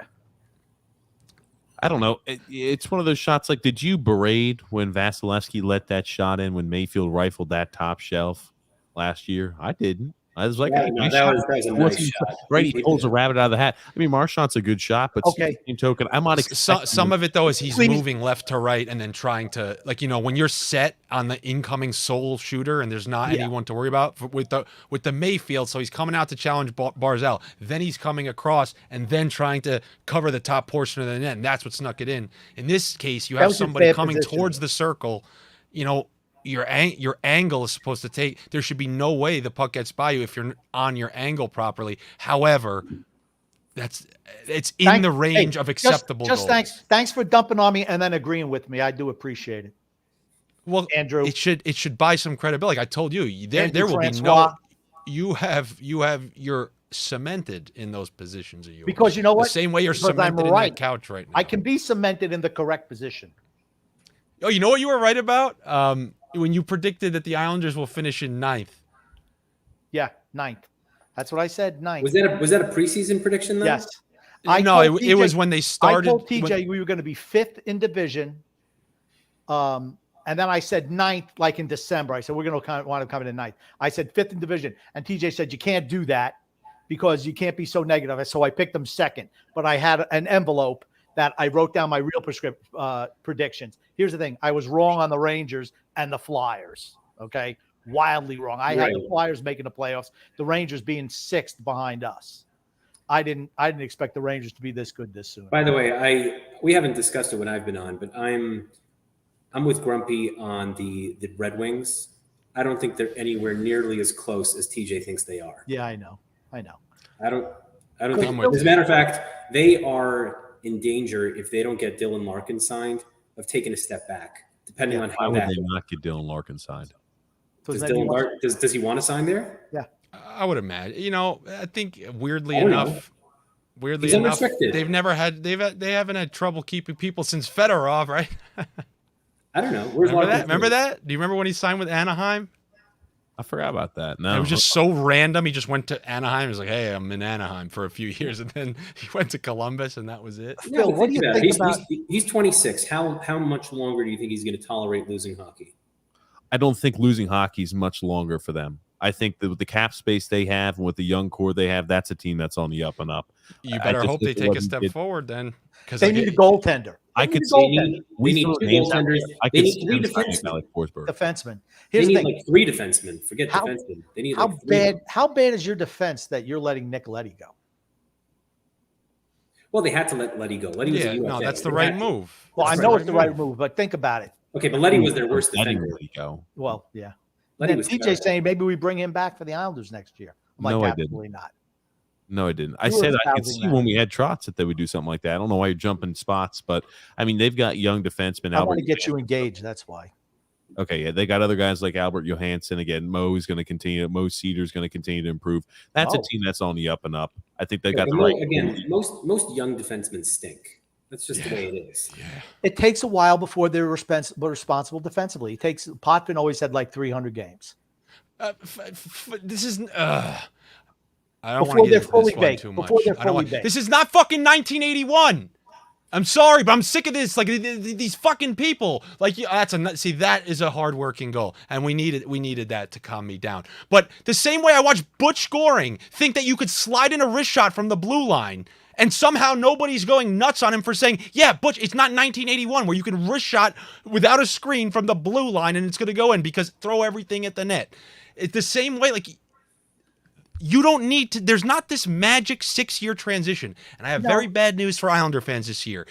Much of the success of some of those top Islander defensemen, even the Pellics of the world, see how many years it took. And then when Trotz came, because Trotz forces the forwards to play back and high so that they always have help. You're going to see regression in our monster defensemen as well, because that's what the Trotz system brings. So when you get somebody who's even worse, like defensively, not only are you going to see our good guys struggle, forget about who. I'm not even going to talk about, like Voldemort. Now imagine when you don't have a system that will support him with the forwards. So that's what I have to say. The about Islanders that. were a horrible defensive team this year, though. Yeah, no, but that's They what were- I'm. But they were- remember, it doesn't change the schematic of the True. X's and O's. Right. I think the problem with the Islanders this year defensively was the forward group was not getting back like this, and the team speed with Green and Chara was glaring. I think Terrible. that caused a lot of problems too. Dump it in the left corner in the second period, and you'll live there for about 3 minutes. True. If you're the other team, that's what the Right. strategy was. Dump it to the left side. You have Dobson retrieving on the left side every single time. Every single time it's Dobson coming to retrieve on the left side, covering Yes. the entire area. Yes. And Chara kind of just parked in a space where he could just swing his 80-foot radius around, often tripping people and heading to the box. It was just a disaster. Stamkos, even though he looked really clumsy there, has really had a nice bounce back year this season, I think. You think he struggled significantly last year? He did. He did. I It showed in the think so. playoffs. He did struggle last year. I mean, He only he's had been- the only game where he got He put out. points. Stop looking, TJ, because I know what you're looking for, the stats. But remember, just like us in the Bruins goal. he just- was in- just- Stamkos getting pulled up. I said, did he was injured at points last year? Was he not? yeah, he was. he missed like some time towards the end, but the problem was 5-on-5, as you saw in the playoffs. He was legitimately useless, and all of his production came on that vicious power play. And it was like, all right, well, he's one of those guys now, like, you know, like those Giroux or something like that. And sorry, I'm the worst multitasker in the world. Tampa is we're just trying to so watch 2 games. smooth, so smooth defensively right now. I mean, Toronto puts a little bit of pressure on, but they're just calm back there on the back end. They just are. But just to finish that point, it's not a coincidence that Point's been pulled off that line, and his production, you see what's happening to it. And then Stamkos is put with Kucherov all year. It's back to 50 goals. I mean, and then 1 year removed from bad health is also helpful, which, you know, hopefully I just think he's had a nice bounce back year. I think anyone could say, you know, he was certainly on the downside, but it shows he's still got a little bit of hockey left. Yeah. Well, think about how many years he missed that Islanders series years ago. He didn't play against the Penguins in the Eastern Conference Final. Then he missed the full 2020 playoff. Like, that's multiple playoffs that he had missed along the way. So, you know, into your 30s. 104 points. He had like 104 points this year or something. Yeah, and I think over 50 he had goals. 51 goals or something like that. Incredible. I mean, consider where he's been the last couple of years, I thought that was a nice bounce back. Certainly should be in the running for comeback player of the year, I would think. Outside of Game 5, The problem is he had too good of a year. Right. No, I was insulting him, I remember. And then he had a big Game 5, and people acted like me talking one word in a sentence in a room is what made Steven Stamkos have a big Game 5. Like everyone else didn't have 5 points or whatever in that game. Right, but that was the only game where he actually showed up in that series. I mean, and as far as I can recall, other series as well. I can't remember what they did in those first 2 series.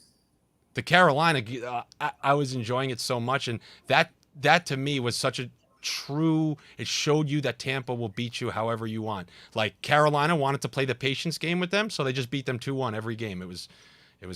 It's just that's when I was like, this team is just.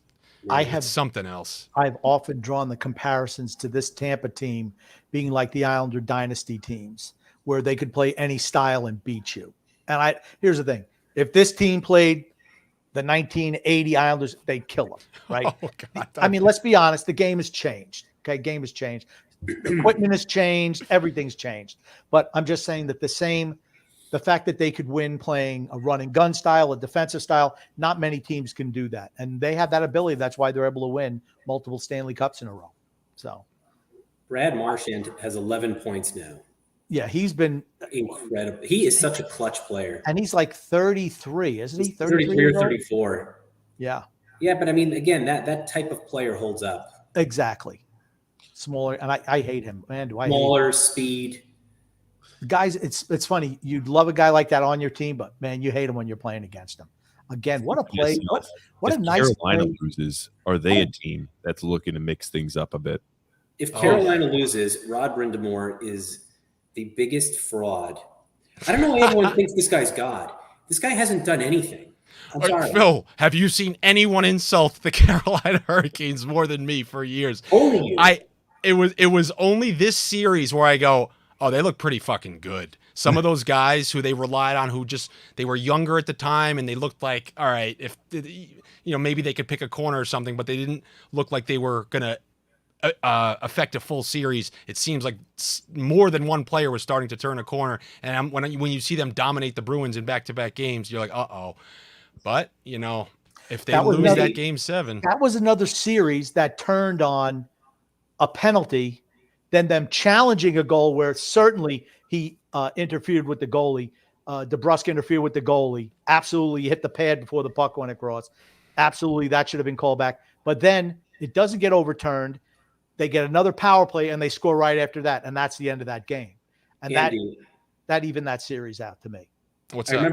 remember last year I was on with you guys, and all the comments were after the Islanders lost Game 7, and it was, we need to replace Trotz with Rod Brind'Amour.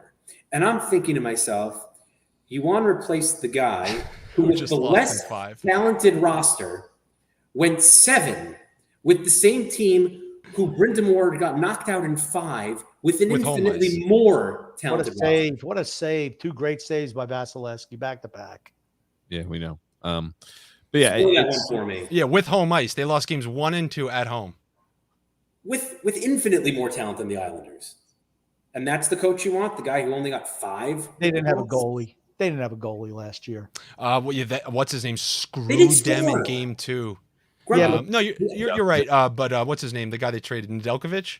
in Nedeljkovic. Oh, the goal against Killorn, it's so bad. I vividly remember it. He just flicked a wrist shot. Oh, you know what he did? He did the Butch Goring, and it actually worked. Grumpy, they averaged less than 2 goals a game in that series. Forget the goaltending. They couldn't score. They got shut out, and they scored 1 goal twice in 2 out of those other 3 losses. When They you could've give up, but if you don't have any faith in your goaltender, I think it hurts a team. It's like we go down a goal. Now we're gripping the sticks a little bit tighter.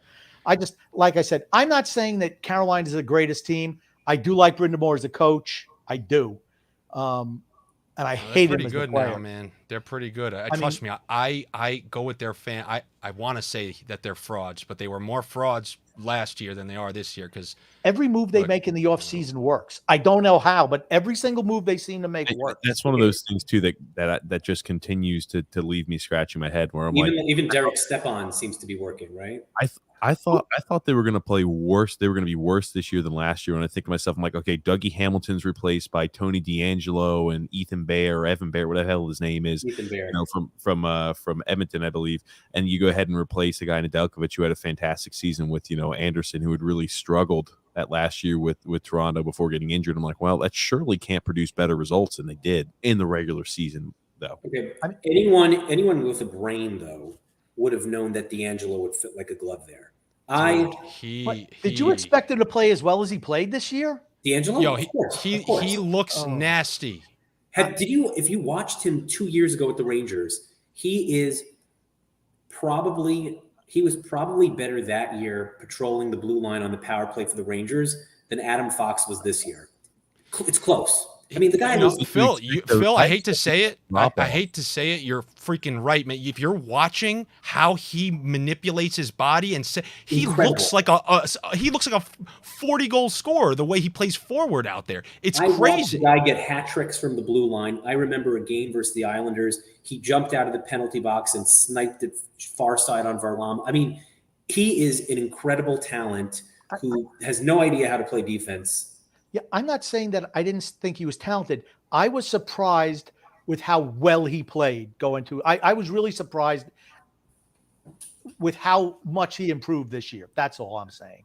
I'm not saying that he wasn't talented. Of course. I'm not saying that he was going to be awful. I was surprised with how much his game improved. He filled the shoes, and I think of a guy like Dougie Hamilton. When healthy, he's a top 10 defenseman in the NHL. I thought, hey, you're subtracting the top. I was going to say top 10, no arguments in my opinion. And you've got a situation where when Tony D'Angelo kind of fills that void. I wasn't expecting him to so seamlessly fill that void. I really wasn't. What's more impressive is that he took a year off and then came in and right away was producing a point per game, taking over the power play. Like, imagine, I hate to say it, but he'd probably be better next year. He's a year back into his career. I think Carolina is a good spot for him too. What kind of money is he going to get this summer, though? I wonder how much they need to pay him. Still haven't seen one article about him, by the way. Still haven't seen one like, oh, what a job by Tony D'Angelo. It's just a weird thing. Right. Man. I bet if you go to it's just a Sportsnet's top 10 weird RFAs, he's probably thing. not even listed there. It's probably just a weird thing, and we'll leave it at that. All I'm saying is when people do good shit, they deserve to have someone say, hey, good shit. And that's what I'm here to do.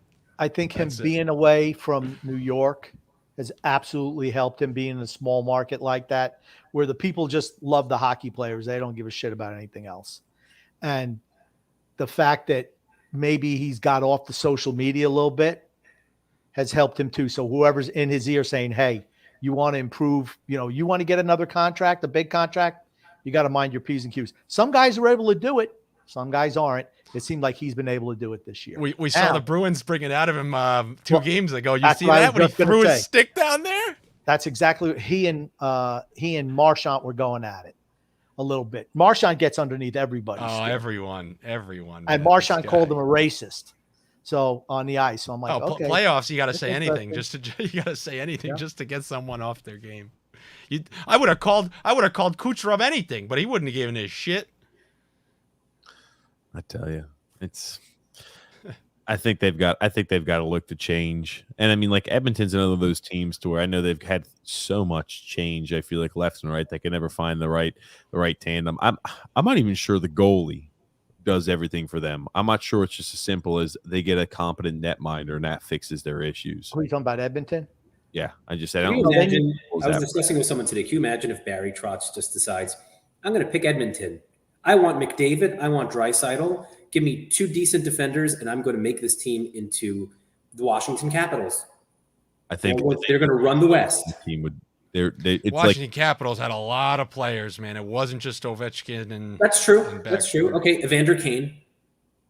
Oh yeah, I'm sure that Barry would You love know what helps style of them? play. That fucking division. Who's scaring you over there? That would definitely. I think help them. Edmonton would benefit tremendously from him. Absolutely. What a move. Oof. Edmonton, or even that, they're hinting maybe Winnipeg. Winnipeg's the most likely because his dad is living alone now in the greater Winnipeg area or whatever. Man. Is that Kucherov again? Yeah, he's so move. shifty. What a move. Um, Next goal, I tell you what, Tampa scores next goal, this game's over. I would think so. I would agree. I would If, tend if, to if agree. Tampa scores the So next I have news for you. So even if they don't, you've now seen, and I know they lost that last game, but like I said, it was like 4 shots halfway through the first, under 10 for the first. Holy You're seeing the Tampa. I'm not trading chances with you anymore. We're going to be defensively responsible and cash in if you give us 1 power play or when the opportunity presents itself. And Is that that's just me? Okay, does Toronto just look like they emptied the tank at the end of Game 5 and they're just totally gassed right now? Look like a sponge. There's It's- water running through a it's sponge. Tampa right now. Bay. This is all Tampa Bay. This is just like it I'm was against taking, the Islanders last year. I'm taking a pause for a little, all right? Alrighty, sounds good. All right, we'll see. I mean, for me, this is all about Tampa Bay. Who turned that puck over? That's Hedman. He's had a few of those this playoff series. Who was that? Hedman turned it over. No, Hedman didn't turn it over. Someone terrible pass behind Hedman. Hedman wasn't the one that turned it over. Hedman got back. I thought it was Hedman who made the pass and then chased it back down. No, Hedman was the guy who got back and saved the goal. I think it was Chernak. Okay. I mean, I think Tampa's looked dominant. I mean, first 2. Wow, my God, bad turnover. Oof. I know I'm a little far ahead of you. I apologize, but bad turnover. I mean, Are you live right now? was that?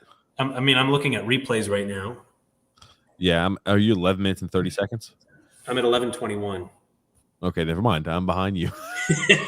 Oh, you're right. I'm like ahead of you guys for once. I think TJ, you're well behind us. But no, that was Chernak throwing it into Hedman's skates. Okay, it was Chernak. Okay. Yeah. Yikes. They got so many guys with 70 something in their numbers. 71. I think he's 81, Chernak. It's 81? Jeez, I think he's all right. 81. Forget it. I don't know what the hell I'm talking about. That was a nice save by Campbell, though, too. I mean, Yeah. Kucherov almost made that highlight reel-esque type of sequence to the goal. My Yeah, goodness. yeah, he's Just Tampa Bay is showing you why they're 2-time defending Stanley Cup champion. They really are. there. We go. There's the first There's penalty. it. Oh, of course we're going to call that one. Like I said, that shit has been going on all game. What are they calling there? Is that a hook? I mean, Cooper looks pissed. Yeah, because here's the thing. They've been letting it go all game. That's the problem. That's the issue. That's the issue in a nutshell. That's not a penalty. Is that not embellishment as well? I mean, hello. I don't know who's sitting behind. I tell you what, hot girls behind the coach's station is new this year. Guys want to get their girlfriends on. Let's see. Let's see here what the call is. That penalty was nonsense. I think the Leaf player just saw the stick there and fell down. Oh my God! And See, remember you what he did cannot to call Kucherov's that. midsection before? I think that's You cannot call that. That's what I nonsense. mean. These are the type of calls that Toronto's been getting the whole series. Now, do they tie it up here? They tie it up here. Now it's a brand new hockey game, right? Right. When they get outplayed. I was about to say it's tough for a team when you're outplaying them. I mean, Tampa's been, I think, the dominant side. I mean, You're going to be in a tie They have situation. 11 shots on goal through half the game. Yeah, I mean, Tampa You really need this game to be 5-on-5. Yes. This just smells like a power play goal. You to see, me. if this was the Islanders, this doesn't hurt their game at all. It's like, we took a penalty, they gave him a thing, but the Islanders would just blow the 2 minutes. This is why I believe Toronto has had this success. They will take these, minuscule opportunities, and they have the ability with the way their power play works and the personnel to make them pay for the slightest mistake. Here's the Right. improvement. Here's the improvement in Toronto. Last year, 2 years ago, 3 years ago, they couldn't play a game where they're going to say, okay, we're just going to play defense and we're going to absorb some punches, but we're going to wait for our chance on the power play. They were not capable of doing that previously. Okay, but if you remember, if you remember last year, they got a ton of power plays. Their power play was just awful against Carey Price. I think they had one power play goal the whole series or something like that. It was But they still weren't buttoned up enough defensively. They've made an effort this year to get better defensively. They have. Bellemare with the show. He was a nice pickup for them. He was a nice pickup. Bellemare's a nice pickup. Yeah. Yeah, I mean, Giordano has changed the Leafs defense. Yes. What a good pickup for them. You only cost what, a second round pick? 2 seconds and a third. And that's Giordano. confusing, right? Because they have offensive-minded defensemen, so it's always weird when you have. No, but defensively, he's a rock defensively. Too. Yes. He is someone, by the way. I don't think he'd come, but I wouldn't mind him on a 1-year deal. Oh, Wow. God. TJ, I don't want to hear that again, TJ Jr. I told you this. I told you this before the NHL trade deadline. I said, I really thought with Barry Trotz intact, I could see us bringing him in on a 1 or 2 year deal to help slowly ease in a guy like Robin Salo or Wow. Well, that's going to change the game. Oh, there it is. Right. How far are you ahead, Phil? Phil, that's an awful quality, by the way. Since I've never told you this, I'm going to explain it once the same way I do it to a kid at my job who ruined every single bet I had in the NFL. You have to have the discipline to hold, because you're not a loud guy like me. Like, you can definitely hold until you see a reaction in others. Because I was doing that before. I was a couple seconds ahead of you guys because it glitched out, so I had to hit live. And I showed you the courtesy that you need to show me. But at least Show a little bit of restraint, Phil. At least when you did that, I saw Cirelli had the puck, so I was excited. I was just not expecting it. It was so unexpected. That move was incredible. So now is about the time I'm going to tell you guys. Why don't you tell us when they drop the puck? Let's link up again. The reason you heard some extensive clapping is because the Tampa Bay Lightning were 17-0 in the previous 2 postseasons, along with this one after a loss. Uh-huh. I put $1,000 on them game 4 after a loss, and I put another $1,000 on them tonight. And if they blow a 2-goal lead at home, that's going to be quite depressing. The first thing in a Long Islander's mind. There it is. But yeah, I tell you, I mean, that's a weakie, I'd say, a little bit by Campbell. I know he's not expecting it, but man. No, that's a shit goal. That's a shit goal. It's along the ice, and it somehow went through him. Can we link up again when they drop the puck? Would that be good? Grumpy, do you not like being behind? I'm ahead of everybody. I know I am. Like I said, I told you guys, by the way. All right, we'll do it. We'll do it again. I just want to make sure we're all together again. Since Phil, did you not like being? Did you not like being behind? You had to hit live on it. That's what usually you do. Phil was get ahead of you. Like 5 or 6 seconds ahead of both people. I thought we'd get back in sync again. We'll do it. So right now, the face-off hasn't happened yet. 9:13. There's a delay. There's a delay right now. Yeah, showing. Because Phil is up there. He has the fucking SN feed or something. We're always faster. Just let us know when he drops puck for you guys. I've already paused. Yeah. Okay. Grump, I just saw this tweet you'd love. Someone tweeted out, Trotz has been off the payroll for 5 minutes and Bridgeport has 5 goals in this game. Ah, beautiful. That's just science. All right, seems like they're getting ready here. They just dropped.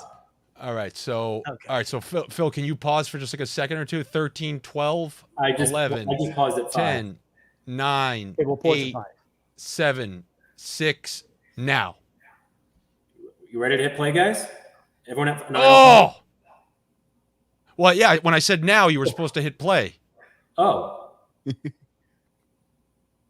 Okay, so Because what you do said got you were now? at 5.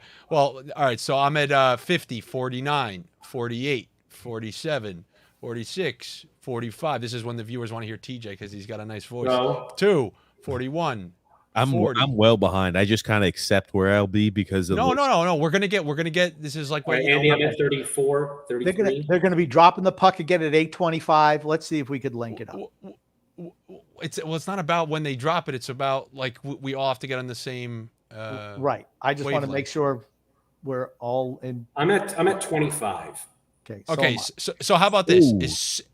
As soon as the puck drops, all of us pause. Then TJ is going to tell us. I'm like 10 or 11 seconds. No, I'm fine being behind. Trust me, I am.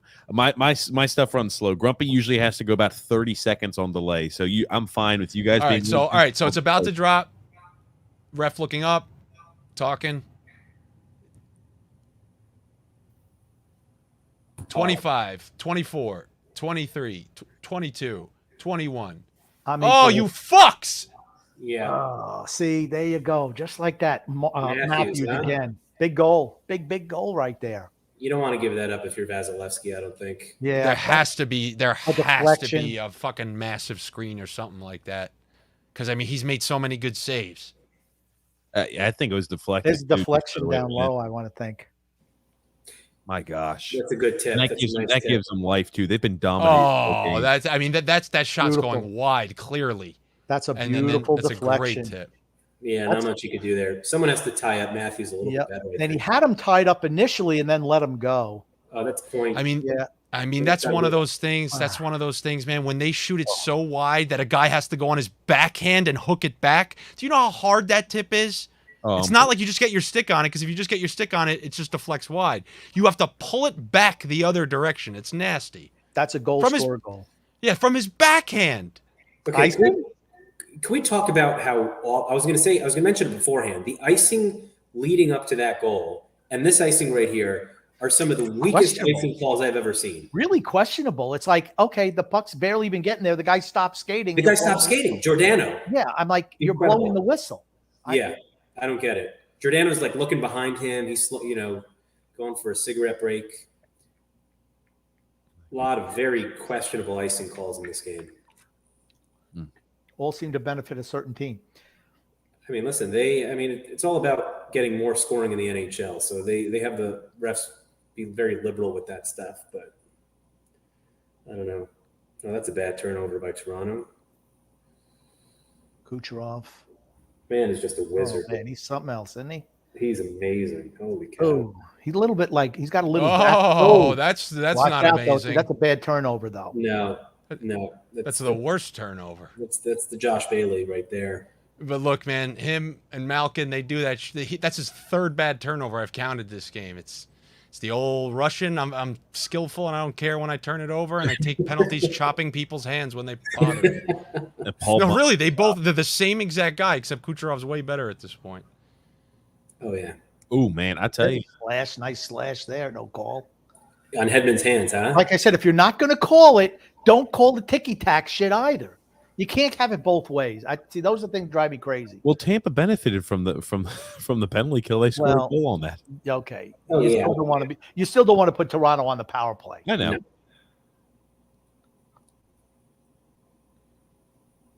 They really missed that third line, though. To me, it's so obvious that third Yeah, line yeah. really missed. Gord was the key cog there. Yeah. Yeah, because what's his name? Tyler Johnson was done. He was on the fourth line. Yeah. Yes, true. Tyler freaking Johnson. It was Tyler Johnson and Pat Maroon. In the bubble, it was just Johnson and Maroon, and they went with 7D. Right. And then last year, it was Johnson, Maroon. Oh, Ross Colton. Ross Colton, he's still on the team too. He doesn't get a He's whole on lot. their third line now. It's Colton with Hagel and Paul. You see, why did they trade Matthew Joseph for Nick Paul? To what benefit? Maybe I they like did. Matthew Joseph. I like, so do I. I thought they gave up on him. He's a young guy. Here's the, I guess maybe I'm just not impressed with Nick Paul at all. Well, a lot of things I'm not seeing here after Whistleblow that I am seeing in other series. There's not a lot of physical horsing around. Toronto. Physical jockeying. That's Toronto. Yeah. That's Toronto. You always like to see even the more docile teams that would still like you'd hopefully that they mix it up a little bit and be a little more physically imposing. But I mean, Tampa, right? There's a reason. Or anything. There's a reason. You see Vegas and the Islanders, they did it a couple rounds. How did they look at the end of those series? I have a theory that you need to get through 1 or 1.5 rounds against a team like Pittsburgh, like Toronto, that will actually leave you physically off the hook. But you play a Boston, you take that into the next series. You play a few of those in a row, like when the Islanders played like Philadelphia, who's just hitting you every game. Like Tampa, if they win this series, they may as well start the next, and even against Florida. Florida plays that way too. But like this Carolina-Boston series, they're taking some dents into that next one. Yeah. And it's a weird thing where like Tampa knows, like they just won cups. They know how grueling the road is. I really feel when someone's like, when they are like, when they see a team take the approach, like, all right, you're going to let us off the hook in the corner? Sure. We'll beat you fair and square without doing that. And I mean, it's not a coincidence because if you want to get rough with them, all those teams tried, didn't work out well for them. You love to wear out the other teams. You dump it in the corner and you hammer those defensemen. Maybe it doesn't work the first game or two, but it wears out. It wears them out by the end of the series. Yep. Yeah, well, look at Toronto's personnel. Like they you don't. know what? I don't like the fact how they put these ice guys out here now dressed up in just regular costumes. I always liked when they had the ice girls out there. Gives us something to look at the TV timeouts. Ice guys. Yeah. No interest in the ice guys. Ice girl. Yeah. Did they have any clever name? The Oompa Loompas or something? No. They were just some schmoes. Nobody special. Just some guy with a shovel. That's not a trip there? Well, it would have Tampa would have committed, it would have been a trip. But see, that's what I'm talking about. This has been all series though, honestly. Sergachev, nice move. And Yep, that's vintage Sergachev. That's him in a nutshell right there. He's such an idiot. Everything he does, I mean, if he were on the Islanders, you'd rip him a new asshole, Grumpy. Yep, all the time. He'd be your new Nick Leddy. I mean, You need to see Mackenzie. You need to see Mackenzie Weegar in this Florida series. This guy turns over every puck. It's a joke. It is a joke. And I just love seeing it on other teams because it makes me feel better. Like, okay. Other teams do it too. Yes. I mean, it doesn't matter. It means eventually one's going to cost you a freaking series, but at least I'm not alone. And at least I know the Fort Lauderdale version of me is going nuts somewhere. True. Fort Lauderdale version of you. I like that. They're trying to sell us that their team cares lately. They're posting their sellouts. Who are they signing? Toronto has won the last 5 playoff games in which Austin Matthews has scored. Woo. Oh. Oof. See, this is how it was last game, where Tampa had kind of total control. They get a lucky bounce, a quick goal, and they turn it around. Look, there's nothing on that. They had the lanes clogged. They took a wide shot, and their best guy hooked it back with a tip that was outside the play. It's just, let's see. They're not getting odd man rushes. They're not getting point blank chances. They're still resorting to point shots, hoping to get it through to the net.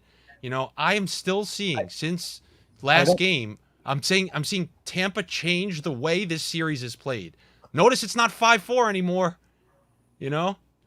But I think you have to admit that it's certainly given Toronto an energy boost. That goal, yeah, for sure. Yeah. If Toronto ties this, I think Tampa's in trouble. Yeah, I think Tampa's done if Toronto ties it. I agree with that. I just think Tampa's carried a lot of the action, and just if you go in, let's say, even early in the third period. You go into the third period with a tie game. You think, how the hell are we tied right now? We've looked a dominant team, and we just This is just how the fifth game went. Just like this. Sergachev. Ugh. Yeah, that was pretty rough. And then watch him. And then watch him show you something good now.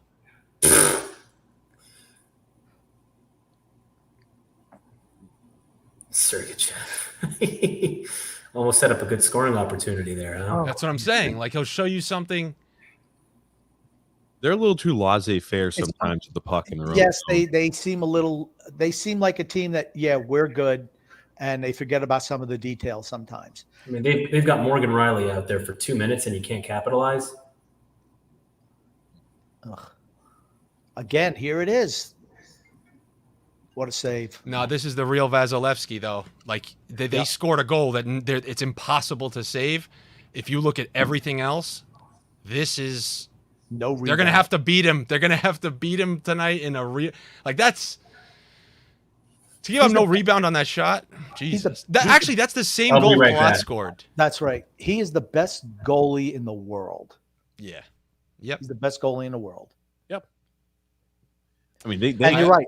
I was stunned, honestly, when he kicked out that rebound to Matthews. I'm like, gosh, he never does that. Wow, that's a strategic shot. And more so, it was the one that went off the post and in. It's just like from Nylander, from winding backwards from that angle. That one wasn't like him. Matthews, it was designed. Marner put it directly in that piece of the pad that if you're playing the butterfly, it just pops off like that. You know? Yeah. It's just that's an intentional play. But it was that one from Nylander. However, this is so for this third. I think I'm going to watch this third period with my brother because you obviously know the stakes I have, and we're going to shit our pants together. So I think I'm going to cut out after this period. That's cool. That sounds good. Oh my goodness! It's funny that the retaliation. At least they talk about the dirty hit on Crosby. It's funny. Everybody always happens anytime that you're either for or against him. You'll have massive amounts of support, anti or for him, no matter because he gets hit up there in the head, and immediately they go ahead and rush and show. Well, look at what Crosby did here. This is why I don't like Sidney Crosby. This is from a while ago, but I'm like, because Crosby's a little chippy. There's no doubt about it. He definitely is a chippy player, but he was hit a little high. Okay. Now let me watch Wilson do the WWF. I just got thrown out of the Royal Rumble. That guy is a strong mother effer. Why? As soon as he feels himself getting thrown, he throws himself to the boards even harder. I think trust me. That is Burke. I don't. Who's that? Is that 42? I don't know who the heck that is. That's from a while. This is from a while ago. I think that was Hathaway. That's not. I thought I saw 43. I think that's Hathaway, no? But I just love how those are coming back around though too. But and this was 19 hours ago. Somebody reposted this saying for any Penguin fan that wants to say Trouba should be suspended for this hit on Cry Baby Crosby, take a long look at this video below and let me know how many Crosby got for this hit. I'll wait. I love it. He's a dirty. He's a chippy player. They get away with so much, Crosby. That's why I don't like. Why I've never been a big fan of Pittsburgh. Never have. This is the last 3.5 minutes of this period are going to be big for Tampa right here. Yeah, this has been Toronto's best stretch of the game by far. One would assume they're not going to go the whole game without some good gameplay. You get that little deflection goal, Eric. How many guys they have on the ice? Funny. How many guys did they have on the ice there? That is about the most generous line change I've ever seen. There were three guys who were getting off when they had the puck. Come on, fellas. At least call it the way. That penalty you got to go. Nice move again. Nice play by Hull. Nice play. That was a nice play by him. Coming back on Kucherov, really nice. Yeah, Kucherov almost had a chance there. Yeah, that was a good stick by Hall. Yeah.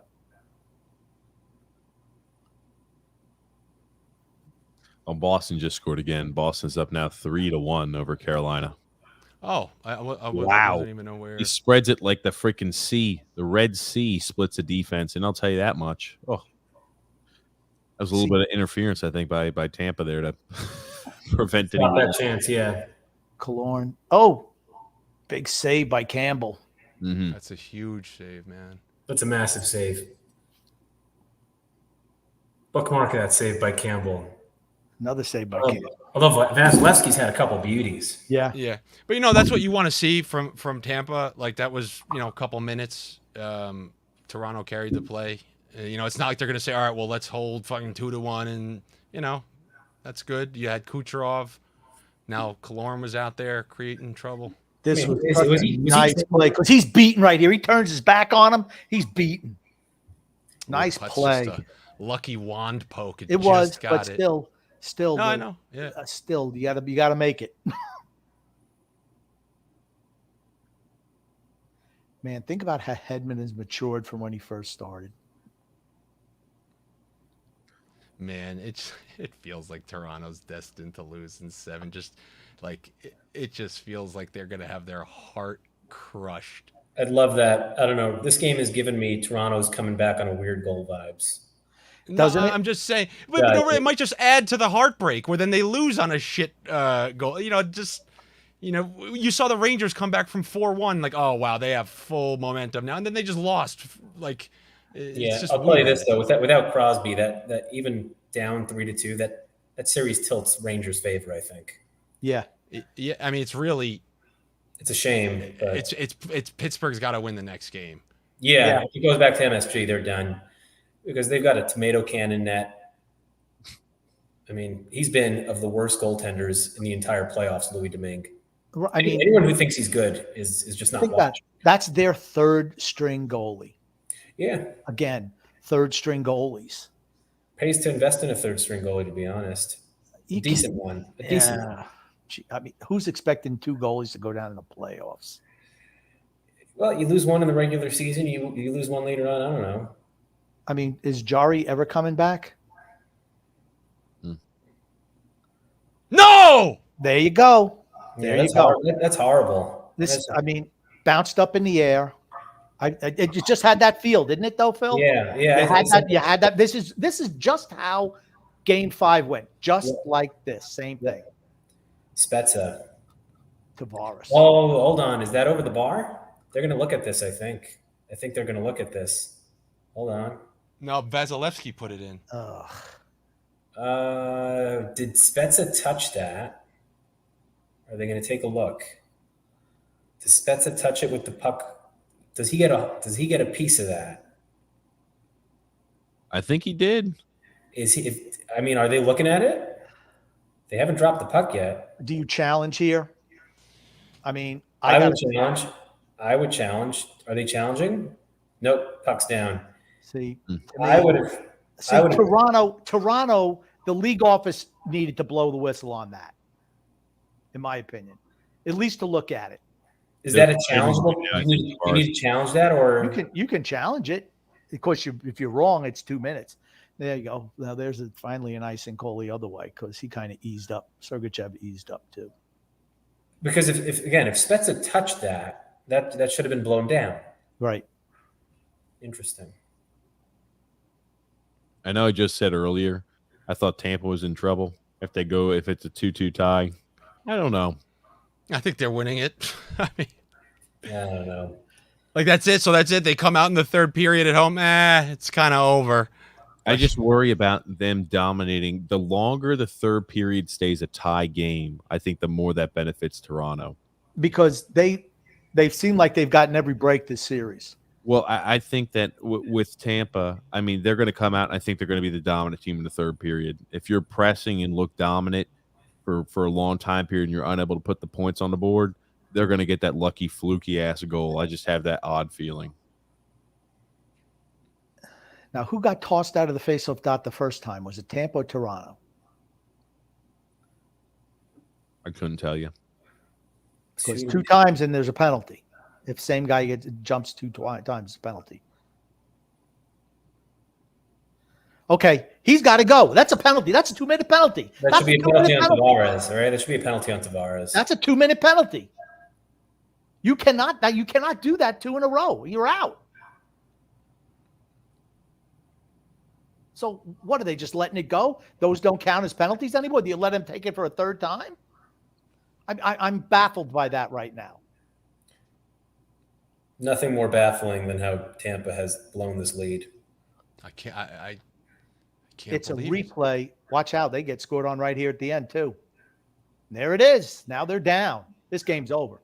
This game's This game- over. Well, gentlemen, this is my time to bid you adieu and sweat out the third period with my brother and hope that Tampa. I feel This confident is wild. Tampa comes back.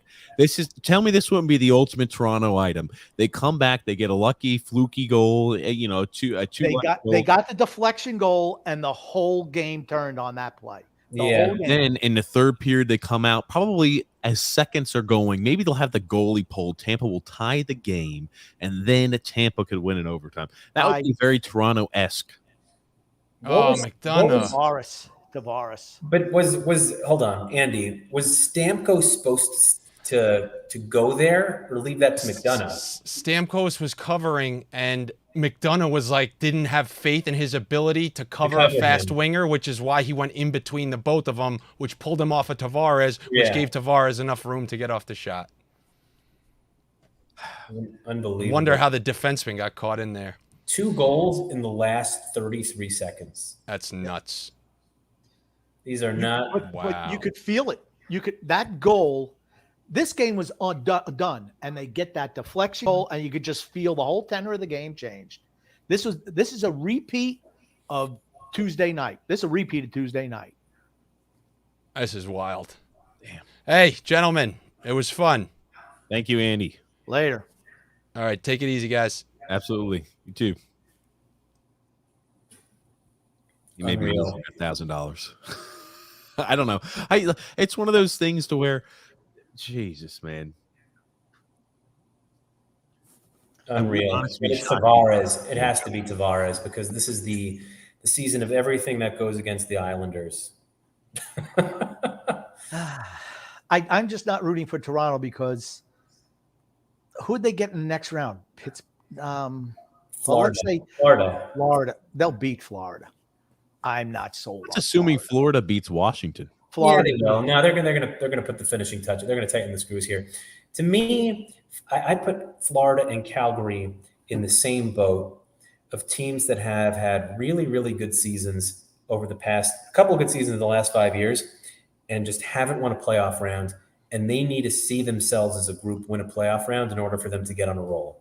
I think getting a series win, because this unit has never done anything, right? Barkov's never won a round. I think him seeing them win a round could do a lot for their confidence, and they could be a completely different team in the second round. That's going to be, if it's Toronto, Florida in That's the gonna be next fun. round, tell me that's not going to be wild. It's going to be wild. That's going to be wild. And Florida has the home ice advantage in that series. Yeah. I'm just And surprised. I feel the same way about Calgary, right? Calgary, they were the 1 seed back in 2018, dominated the West, and then Colorado upset them in the first round. Yeah. I just think that that's also a group that they need to see themselves win a series to get that confidence. And Ottinger, no one's going to play as good as Ottinger's been playing. He's been unconscious back there Unconscious. for Dallas. Unbelievable. Just a mediocre Dallas team with the greatest goaltending. I mean, Hot goalies, man. Hot goalies he's single-handedly. doing what Sorokin's doing, only the team's not scoring for him. Right? He's been Darren scored for Sorokin last year. They're not scoring for him. He's been the best goalie in the first round. Yo, by far. I don't think it's even close. It's not close. It's not close. It's been him, and then I think the second best has probably been Markstrom, to be honest. Yeah, So same Marshall's series. been really good too. Yeah. You know who's been the worst goalie in the first round? Shesterkin. Well, the first 2 games will bring up his numbers because he was great the first 2 games. I think Vasilevsky's been pretty bad. I mean, he's had a bunch of really fantastic saves. Tampa Bay has not played great this series. These last 2 goals you have to me. I don't know about that last one. That's, The second Tavares one just definitely wide came open. on. I mean, he had his own guys at his feet. I don't know. He just Linus Olmark has been the weakest goalie so far. He's no longer in that for Boston either. Like I look at Cassidy, I thought it was a mistake last year when he was playing Tuukka Rask on, the what wound up being his career-ending injury and not giving Swayman the chance. I think very highly of Swayman. Yep, we'll see. He hasn't been able to beat him in Carolina. That much I do know. This Bridgeport game must be giving Lou stomach ulcers, huh? What's the score? 5-5? Well, Charlotte then took the lead back 6-5, and then Salo tied it up 6-6. Third period? 7 minutes to go. I mean, what a fun game. I'm going to see them. That's a lot of fun. They were the second scoring team in the division this year, Bridgeport, I think. Second or third. They scored a ton of goals. Their goaltending was miserable. Yeah, they've got a lot of, Holmstrom really turned it on at the end of the year. You said Skarek didn't look good in that then? Skarek, Schneider got pulled. Skarek's given up 2. Schneider got pulled after the first 4. Skarek has, let's see here. Skarek's got 16 saves on 18 shots. They're talking about that. They're talking about that puck if it was not. Oh, and Bissonnette's obviously rooting for Toronto. Oh, if the stick was over the net? Yeah, he's all. The stick was over the net. The question is, did he touch it? It looked like he hit it with the stick. I thought so too. See, why isn't Toronto? Why is that not an automatic review? It should be, right? Why shouldn't you? I mean, a team has to challenge that, and they're right there to drop the puck. Okay, score. Let's go. Drop the puck. I don't know why an item like that's not sent to review is right. That's kind of odd. I mean, something close like that, you shouldn't have to challenge. Here's the thing. Maybe he didn't make contact with the stick. Well, you should at least take a second look It's at the it. playoffs. That should be reviewed. I will tell you, if there's one team, though, that has been in quite a multitude of different situations before, I think Tampa is a team that is unbelievably veteran and battle-tested like that. If there's a team to come back down 1 goal in the third period at home like this, I think it is Tampa. This Tampa has not. They've looked dominant, but they're just letting fluky goals. Do they care enough? Do they care enough is the question. Yeah. Do they care enough at this point to go through this, to go back to Toronto and then to battle all the way through? Man, why are they not really dissecting that? But I had a feeling they were going to score again at the end of the period. I really did. Yeah, it looked I like even said it just before they scored. I'm like, it feels like they're going to score again, and they did. This is a repeat of Game 5, absolute repeat of Game 5. Yikes! I'm not saying I think Tampa will score again, but I think Toronto's going to score as well. You're going to the game on Saturday in Charlotte? Yep. Oh, have fun. What are the odds Ratu makes the team next year? What do you think they think of him? Depends on who the coach is. Do you think that factored in at all? I do. Probably, right? I think the fact that the young players have not gotten better, or it seems like he punishes the young guys and that gives them a legit shot, I think that has to have something to play into it. The team is old, Phil. We're an old team. You got to start that transition at some point. You can't wait another year before you start incorporating the younger guys. You want to weed out the older guys and have younger guys to step in. Otherwise, you're destined for the basement. If you only got 4 or 5 guys who are young who can play and you got to rebuild the whole team, you're in trouble. Right. But I mean, if you want to develop Ratu as a center, where do you put him? Who do you move to the wing? I think I know what they're not going to do, what I think they should do and should have already done. Barzal to the wing. Oh, Barzal to the wing. Well, who's going to be the center for him? Nelson, Barzal. Oh my God, no. No, I don't want Nelson on the set. No, well, you got this. You have Nelson. It's the same problem you have with Lee. I think he would benefit. I think really what Barzal would benefit with if he had a guy of a similar skill set, skating ability, of playmaking ability, and if he had a sniper, right? That's the ideal scenario. Yeah, I don't care what position he plays, but he needs a guy. He need guys who can skate. He needs to play with guys who can skate. Johnny Gaudreau would be really good. That'd be dynamic. But I don't think he's not coming. I don't think he'd ever consider coming here. But that's a type of player who'd really shine, and Barzal would shine too. With a different coach, or with a coach possibly that maybe he likes, you don't think Gaudreau would consider New York? I think he's staying in Calgary. I just think that's what it's going to come down to. I think they're going to have to maneuver some money around if they want to keep him, I assume. Every Yeah, other they're team gonna get rid of Monahan. see Sean Monahan. I like him. He's been terrible for 2 years now. Yeah, but tell me he wouldn't be exactly. Tell me he's not a Barry Trotz player. He would have been Barry Trout's player. Yeah, 100% he would have been. yeah. I think it all depends on the type of coach they get. It really that determines the direction of the team. I think. Yeah, I think Sutter just looked at Monahan and was like, "Yeah, I'm burying you because you're not as good as all these guys." And then he must have gotten into his head at some point because that was a point per game player. Yeah. And then this year he had 8 goals and 14 assists. They're like nothing. But that's a guy you'd love to buy cheap on, right? Oh, sure. I trade Bailey for him. Who wouldn't? I don't think Calgary would. You think Calgary would trade Bailey? Would take Bailey for Monahan? They might. They might. Oh my To get God. Monahan off the books, I mean, that's a big number. 6 3/4, I think. Yeah, about 6.375. Yeah, they need him off the books, and he has trade protection, so they can't just move him anywhere. He has to agree to a location too. He's not an easy piece to move, I don't think. Not with the way he's played. He's still young enough. What is he, 28, Yeah, 27? is he even that? I didn't know he was even that Yeah, he's old. 27. He'll be 28 27. next year. Okay. He's an interesting buy low candidate, no question about it. Absolutely. See, that's a guy I'm definitely going for. I mean, I don't know. Call me crazy, but see, that's a type of move that could make your team better. A change of scenery. Moving Yeah. somebody, and he makes pretty good money too. So you'd have to get rid of a contract as well. Oh, wow. They're showing, by the way, that Austin Matthews goal, that was a double deflection. Wow. When I watched that again in slow motion, I think it got deflected before it got to Austin Matthews as well. Well, Oh, crap. that was a mighty nice goal, and that sparked the turnaround right there. That was it right there. That goal. There's just something about me that still says this is not it for Toronto. Okay. Like I said, they look like a different team that they've been in previous years. I'm just going to say that. I don't doubt it. I just still think that, Tampa, if there's one team to come back from this, it would be Tampa. Yeah. Do they have enough left in the tank? Are they just exhausted? I know they've looked dominant, but I seriously wonder how much is in the tank for them.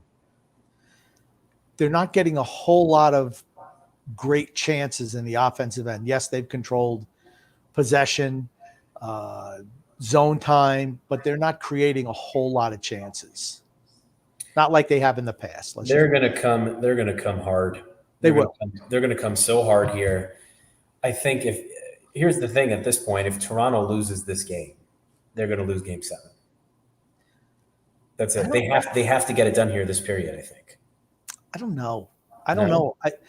They've shown me something intestinally, which they haven't shown me ever in recent years. Right, wiping out two goal deficits. That's interesting. You're not mentally weak in doing that. You're just not. I mean, I'm not saying that Tampa can't come back and win today or wouldn't win Game 7, but this is not your dad's Toronto or your brother's Toronto, your older brother's Toronto. Let's just put it to you that way. All year they showed that too, though. They were much better defensively, stylistically, and structurally than they had been in the past. And I'm going to give kudos to Keefe, the coach, on that. Because he had not shown that tendency previously, but he has done it this year. Is the guy between the net, is he going to be able to withstand the pressure? They haven't had a whole lot of point-blank chances on him. He hasn't. I think Vasilevsky's had tougher saves to make overall than Campbell has. Campbell's made a couple of good saves, but Vasilevsky's made a bunch of really good ones. Oh, Škarić just saved the game here. Oh, really? Unbelievable save. You have AHL TV? Yeah, I'm watching on the feed now. 4.5 minutes left. Just a point-blank shot. The guy was in the blue paint. Unbelievable I'll stretch. put this up on screen too.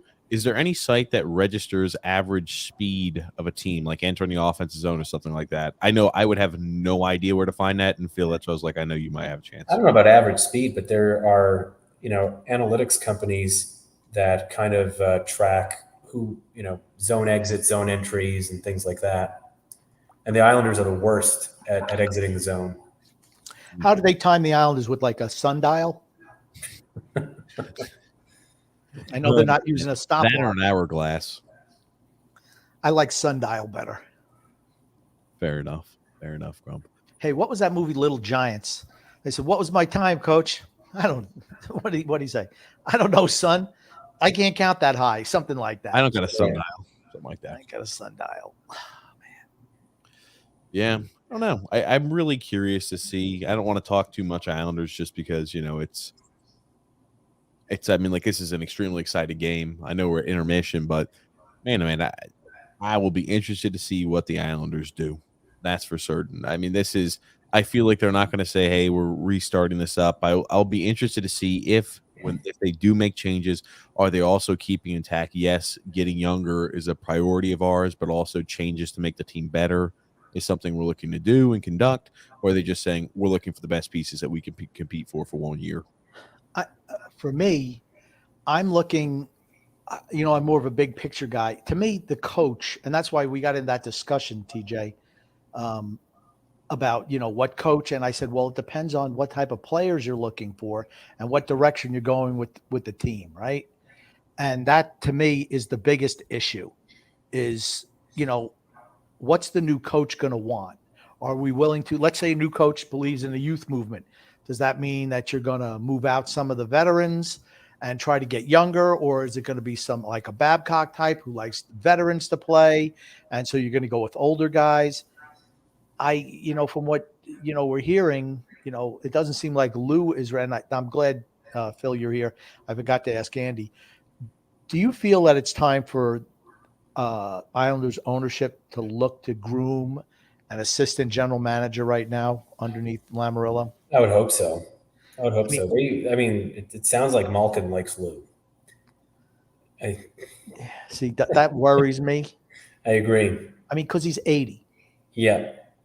Yep. I mean, and he knows more hockey than we'll ever know. He's forgotten more than we know, but still, at some point in time, you have to make a transition or have somebody who's at least willing to help, or somebody kind of. You see, that's what I thought they were grooming Johnny Boychuk for. Wow. They had him in the front office last year. I was wondering about that, but he's not there anymore.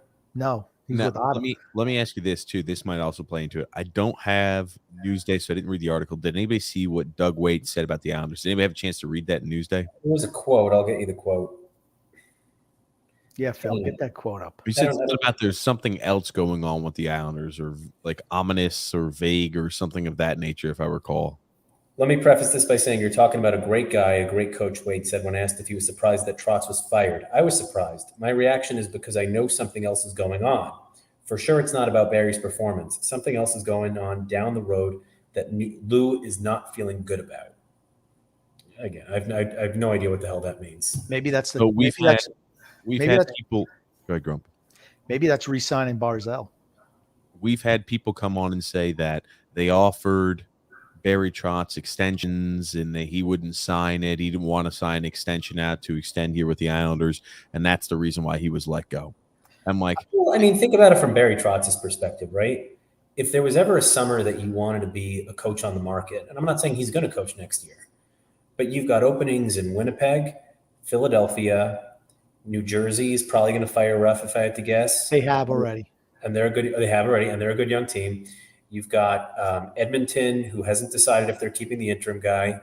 Who else am I missing? They're the Red Wings. The Red Wings are open. Red Wings. San Jose. Did they make a decision on him yet? Who was their coach? Is Bogner? No.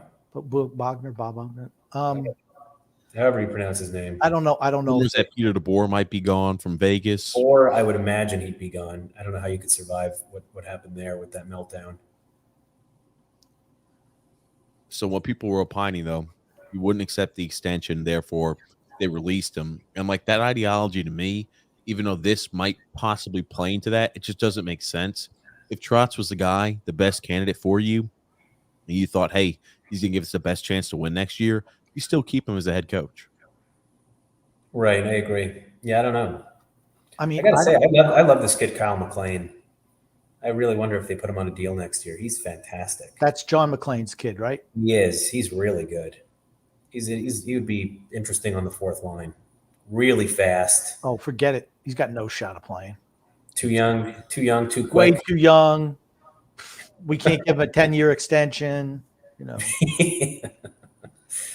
I mean, here's the thing. I just think that every coach that Lamoriello's ever had, this was the longest tenured coach he's ever had. Him and Lemaire, both 4 years. That's it. He changes coaches up quick. You can see why he and George Steinbrenner got along so well. Right. Short shelf life for coaches. No patience for failure. I mean, if that's true, it's funny, Phil, because a couple of weeks ago, even I was saying, is there any coach? Because I was saying, Barry should be fired. I mean, and honestly, I don't think who the new coach comes in even matters unless the roster is changed up. Doesn't matter. You just don't have the talent right now. But if who could survive like an 11-game losing streak in season and keep their job if your name's not Barry Trotz with the Islanders? I mean, even if his name wasn't Barry Trotz, the bottom line is they did go deep 2 years in a row, really deep. And I think the 4 games with the decimated roster, you get the benefit of the doubt for those 4. I mean, I think that played into it. If not for the fact that it was COVID, then maybe it's a different story. But you had Hickey, Ledoux, Hutton, Salo, Aho, all part of the same unit. I mean, it was a joke. It looks like 1 or 2 games, right? It was for 2 games, yeah. Yeah, we were out. We were 16 points out of playoff spot, and we couldn't beat a good team all year. We could not beat a good team. Oof, Holmstrom almost just won it. Third period, by the way, back underway. And Bridgeport is going to overtime. Well, OT. Now, is it the regular, like 5 minutes overtime, or does it go full? Oh period? no, they go for it's playoffs. They go the full. Okay. I didn't know if the AHL was like that as well. Yeah, they go full.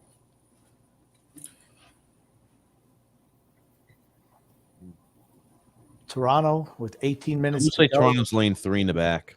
You see that through transition? Yeah, well, They're already playing turtle up and shell turtle mode. What minute mark are you guys at? 18 minutes. Got it. I got to say, Kucherov looks totally passive here. Yeah, like I said, they don't seem to have the jump that they've had in previous years. No, Kucherov looks completely passive. I think giving up the lead like they did the last 2 games has taken something out of them right now. I agree. Now, that's not saying if they score a goal quickly and take a lead or something like that, they can't turn around. But right now, it seems like they're a little shell-shocked. I agree. Bad turnover by Toronto in their own zone. Not a lot of confidence in their goalie right now, I don't think either. Mm-hmm. Which is odd to say when it's Vasilevsky, but Yeah. he's just not been great. I mean, it's John Tavares in the high slot right there. That's where he scored from, right? That goal. Yep. But you'd like the best goalie in the world to have that. I think he had one of the defensemen at his feet, though, where he couldn't move. Mm-hmm. I mean, you're going to see a lot of Hedman in the third period. I wouldn't be surprised if he plays 8 minutes, 10 minutes in the third period. I mean, they're going to have to load up with Kucherov, Point, and Hedman, and Kucherov, Point, and Stamkos at some point later on. They're just going to have to load up that line. The Bruins have forced Game 7.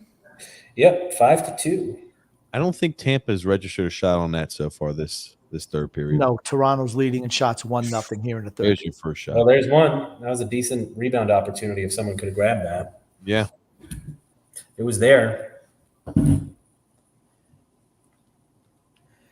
I tell you, though, I know I've mentioned it a couple times, you can't minimize the loss of that third line. You think about how many big goals that third line scored. The series clinching goal. Listen, Yanni Gourde had 3 goals that series. He ate them alive. They had no answer for Gourde. He's such an underrated player. I mean, that third line is as good as most teams' second line. Oh, yeah. Last year. So, their matchups were great, which helps, of course. Well, there you go. You got Point on with Kucherov now. I mean, Toronto's just happy sitting back. I'm not saying it's the right thing to do. Anytime you start doing something like that, it's a recipe for I'm disaster. going to tell you, if that's the way you want to play it, that's going to backfire. You can't play Yeah, You can't play park the bus with 15 minutes to go. You can't do that. They've been look trying to do that through the whole period. I mean, we're Look 5 at- and so far. It's just going to wear you out. Look at Kucherov on that shift. I mean, you want to give him that kind of zone time? That's a good question. Jeremy's saying, would last year's Islanders team beat this year's Tampa team? I'd say yes. Maybe. Yeah, it's very possible. Very possible. Yeah, but that's not the way we play. It's not. I agree.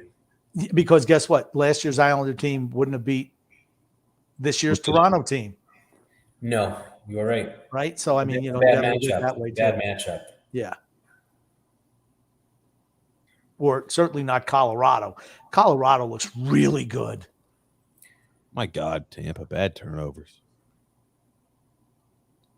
Colorado. Well, listen, they went through St. Louis like a buzzsaw in the first round last year. Let's see what they do in the second round, right? Yeah. Well, I mean, I think that Calgary's the type of team that would give them problems. I think St. Louis will give them problems. Yeah.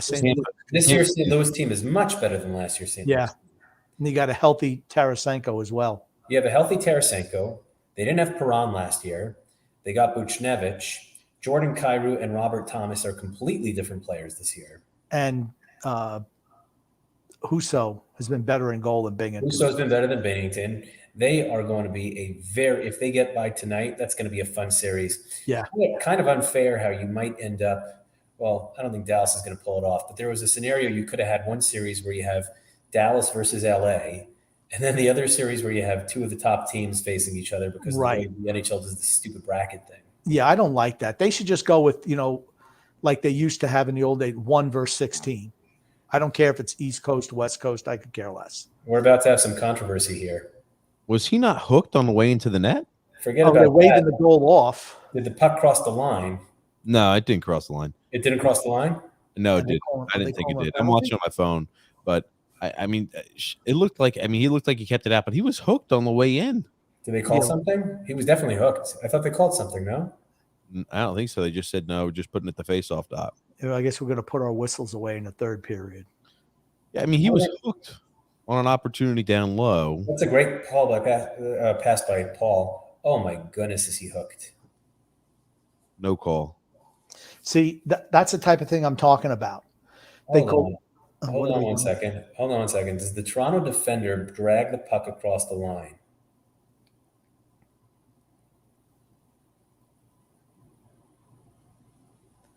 Well, here's a big call. 13:31. I mean, the puck never crosses. Yeah, the puck never crosses. But here's the thing. That was certainly interference, hooking, holding, whatever you want to call it. I mean, Tampa needs one of the following. They need a huge, colossal mistake by somebody on the Toronto side. They need a lucky bounce that allows them to get back into it, or they need a power play. I don't see them winning any other way right now. Yeah, they need a bounce. They need a bounce. They scored the next goal. They're in good shape. I think but I mean, they just haven't. I tell you, they just look devastated after what happened the last 8 minutes of the second period. Yikes. Damn. Yikes. Jerome said, can Calgary or St. Louis be the Vegas? Could they be Vegas for Colorado? So long as Kadri doesn't get kicked out, they'll be tough to beat. Who did Colorado beat to win that first round? They beat St. Louis, but it was a very decimated St. Louis. Oh, this No, year, Nashville. Nashville, that's right. I mean, Nashville had Terrible. goaltending. Yeah. Once Saros went out, it was done. Mm-hmm. I mean, he scored like in the first 2 minutes, I think, of every game. First 2-3 minutes of every game. Game 2 went to overtime. It was a 2-1 overtime game where Ingram just played out of his mind. And then they came back late just because of terrible goaltending. But I think St. Louis could do it. Yeah, St. Louis is going to be tough out. St. Louis is going to be a very tough out. They're physical and they've got a ton of skill. Yep. Ton of skill back there. Oh, At there's West, I feel like there's a lot of teams close to each other. And I mean, I'll tell you, I'd be, even they're still down, I can't fathom Tampa not being able to put one on the net here, at least one goal in this third period. Yeah, I agree. I agree with you. But let's say Tampa loses today. What type of move do you make next year for them? Well, they Well, they always need to unload salary to stay cap compliant. That's just the way they're built. So you can't re-sign Palat. They don't have the money for it. No penalty, no nothing on that. So yeah, of course not. He was definitely hooked and interfered with on the way in, but no call. Yep.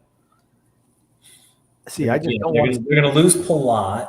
Who else is a free agent for them? Is McDonough? No, McDonough they extended long term.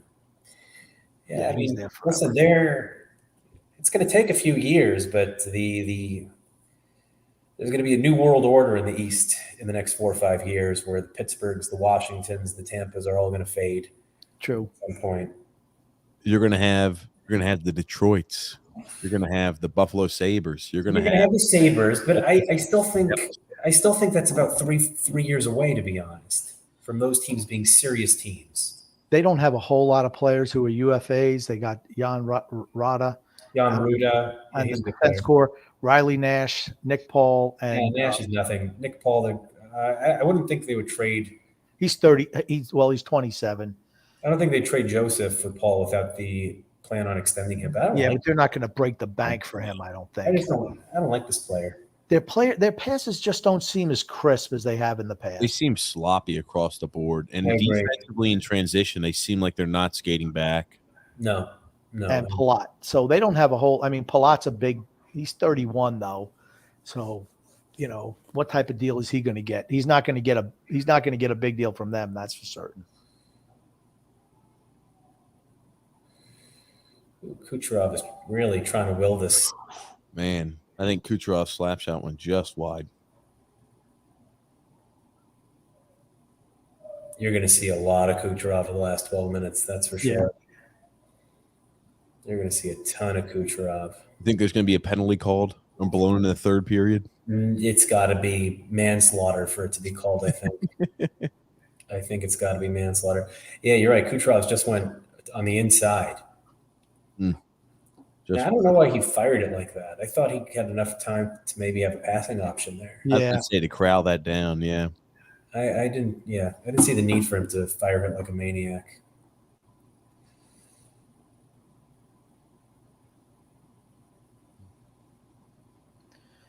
Toronto's just happy doing a dump and chase game right now. I was just trying to waste time. Still only have one shot and goal this period. There's your penalty. There's wow. your penalty. Yep. It was. David Camp looks like a hook or a high stick. What was that? It looks like a high stick. I think is what High they call it. stick. Yeah, they wouldn't call a hook. High sticks are obvious. You can't miss high sticks. Yeah. Let's take a look. Hooks, you can let those go. Oh yeah. Yep. Right up on the chin. Time to go ahead and start spitting out blood. Oh, that. Yeah. I mean, if you're the ref, you have to call that. How about I'll tell you what, that's a weak call. Well, he he didn't looks at the reaction. He didn't see contact with the face, and he just throws. He gets hit up top, and he just throws his head back. He hit him in the jersey. He didn't Are even you hit- sure? That looked Yeah. like it hit him in the chin. The jersey, yeah, I think it was a I think flop. it was a jersey. It looked like a jersey. Then he threw his head back. Jersey job, Grump. Hey, I'll take a jersey job if you're Tampa, right? I mean, Tampa has to score here. Oh, there's no question about that. And Or that's at least they have to have sustained pressure. Put Camp- pressure I'm on not sure them. that's enough, man. Camp. No, they got to score. Camp is their best penalty killer. And they don't win the freaking face off the dot. Holy crap. Oh boy, 5-on-3. Oh my God. Got to call yeah, that, don't hey. you? Oh, Yeah, that's obvious. 5-on-3. How the hell did Kerfoot, little tiny Kerfoot, hit Victor Hedman in the face? How the hell does that happen? Got the stick up. Got the stick up. And Okay. I'm just like, how? Like, I don't know why Keith is crying. That's a penalty every day of the week. I was about to say that's a penalty. I don't think the first one was that. Here's the thing. Tampa has to score now. They Oh. don't score on this. There was a stat that said if you get a 5-on-3 and you don't score, you lose most of all those games. I bet. I mean, It's not like you're going to have Oh like my 10 goodness. seconds with a 5-on-3. You have 1 minute and 45 seconds with a 5-on-3. I don't know what Kerfoot's thinking there. He almost took his helmet off. I mean, the whole thing is You don't need to force him. You don't even need to do that. You You don't got even the need to puck peel down off. low and Peel stayed off. out of the zone. You're a Yeah. man down. I don't understand Should that. Tampa call their timeout? Yes, I think that they should. Yeah, of course they should. I don't understand what Keefe was even arguing, though. That was of the most egregious high sticks you could have ever. He's saying that, well, what's his name? Stick was on top of Hedman. Hedman lifted his stick, and that's what it was. Well, you gotta have more control of your stick. They didn't call timeout. I don't get that. I'm not saying this is I would argue this is kind of the make it or break it for them. You need to have your best freaking unit out there and well rested. Oh, what a save. Whew. My gosh, yeah. What a save. I would call timeout right now, rest these guys. Yep. Just to rest them. Mm-hmm. Maybe go one more, and then at the next stoppage. Big save by 78 first on Stamkos. TJ, Don't go to a Leafs game with an Islanders jersey on. I don't want you to see another video. I don't want you to see you in a video of the fan fight segment. Oh man, yeah, you don't want to be a fan fight segment. That's for certain. Ooh, he goes wide. Need a little bit more urgency. You need to get two guys down in front. yeah, I don't know what they're doing with the setup. Ugh, my God. Dude, you got to want to shoot the puck. Oh, it exits the zone. Just I don't know why didn't Stamkos shoot there? shoot the puck there. You got to shoot the puck there. Yeah, put You the got puck another on minute. net. Damn. You got another minute here. You Wow. gotta get it. Wow.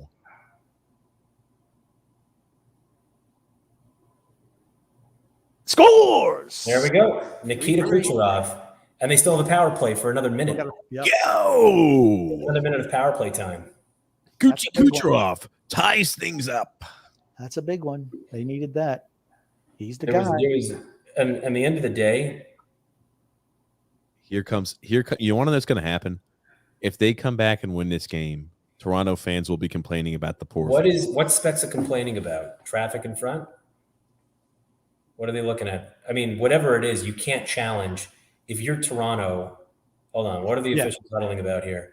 If you're Toronto, you simply cannot challenge because if you go down on a 5-on-3 again, Neither one of them are in the crease. no, that's as kosher as it gets. If he thinks of challenging this, he's an idiot. I hope Yeah. he challenges it. This is but see, that's the thing that Brindamore. Look at this. Are they No, challenging they're not. They're challenging. or are they Here's the going? thing. How the hell could they be reviewing? How could Toronto be reviewing this after the one that possibly could have been touched with the high stick? They weren't reviewing that. How the hell is this being reviewed? Is it being reviewed? I don't know what the hell they're doing. Why they have a stoppage of play like Like they this? said, they couldn't wait to drop that puck after the potential high stick goal. They couldn't wait to drop that puck.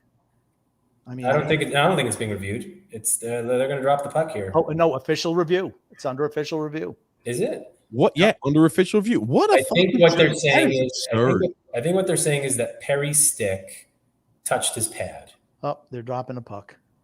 Okay, yeah, it had his official review. I'm like, how does that even get an official review and others don't? I think what they're saying is that Perry's. Well, you know what that just did? That just gave Tampa's top unit a 2-minute rest. Yeah. But it also gives Right, so Tampa does have to look at that as a plus. It did give him a rest. Toronto a chance to regroup defensively as well. Ugh. and they got Kampf out of the box. And that was a hook too. But I mean, they're not going to call that. That was a hook coming in the zone. I mean, yeah.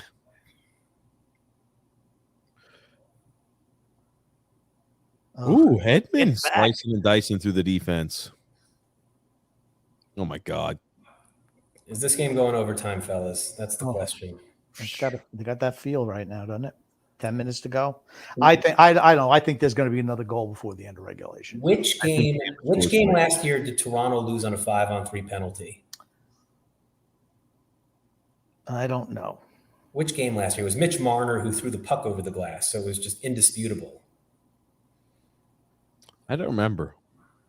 Can't remember if it was game 6 or 7. I think it might have been game 7 that he put the puck over glass. Ugh. I will tell you one thing. If Toronto loses, I cannot wait for the fans to implode as they always do, where they just have like these segments over and over and over again. Like, I can't be a fan anymore. This team puts me through so much grief and misery. And those are always funny, just for the meme value. Man, Kucherov. I thought Kucherov was going to score in the second power play there. Yeah. I'll tell you what, though. Talk about a great contract. Talk about two great contracts, right? Oh, Oh, oof. Oh, man. there was an opportunity there for a rebound. If someone this guy is leaving hamburgers. I mean, some of the most juicy looking hamburgers. If someone could just get there, Mm-hmm. right?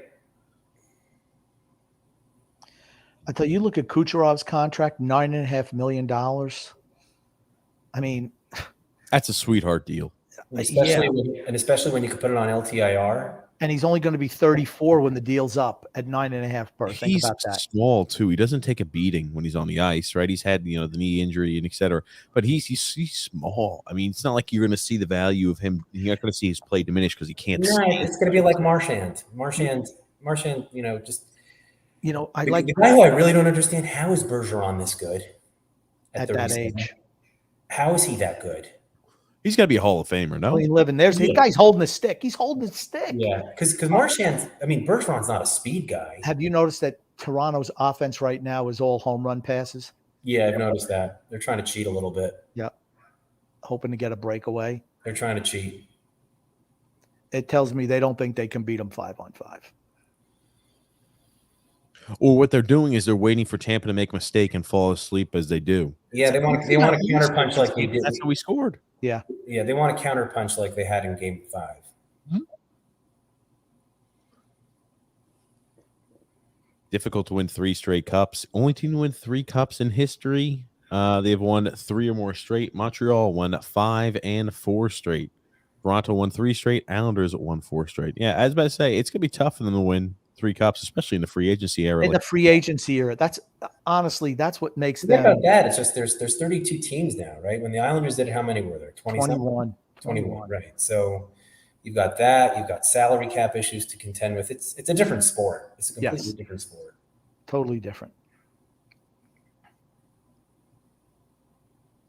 Get your tinfoil hat ready. The fix seems to be in. Toronto for Toronto. Oh, man, that would be funny if they did. Somehow Toronto finds a way. If there is some sort of review that does get overturned. 3-3. Game 6. You can't ask for much more. No, you can't. I'll be honest with you, though. That arena, Amelie Arena, they're so docile, that fan group. They're not as rowdy as they need to be. Okay, they're not true hardcore fans. You win freaking 2 cups in a row. You should at least have a somewhat vehement, you should have like a crazy fan base. 2 cups in a row. Okay, It's but they it's a haven't hobby. been. It's a hobby for them. But they haven't been fans since they were kids. You know what I'm saying? I mean, you forget it's Florida. It's just like Dallas, or Carolina's a little bit different. They got the Caniacs, but most of these Southern teams, or even the West Coast teams, it's just different. It's just not a religion like it is up in Canada. I mean, that's the sport in Canada. It's hockey and nothing else. Curling. This is our next 4th game being played. 3 goals and 5 assists so far. Not bad. Yeah, he's been pretty amazing for them. He's a guy I want to see with a more of an extended chance. I mean, he's going to be 30 though. Like he is who he is. I just wish we didn't have Cizikas long term, because he could have played that's the whole thing. fine. You didn't need to sign Casey Cizikas to a long-term deal. They're completely different players though. Zarnik is like this small utility-ish guy who's always going to be a tweener. What I'm saying is, you don't sign 4th liners to 6-year deals when they're in their 30s. Just don't do it. I can agree with that. I understood what they were trying to do in terms of keeping the average down. I don't think anyone would have minded if it was 4 years, 10 million, taking him to age 34. I don't think anyone would have minded that as much. All right, you have the extra 2 years. It is what it is. He's a 4th liner. You let him go. He's 30 years old. They're a dime a dozen. A dime a dozen. Eric Holla. He's playing on the 2nd line in Boston. Does he still have 0 points in the series? I have no idea. He had 0 points going into this game. Well, how many points does Casey Cizikas have?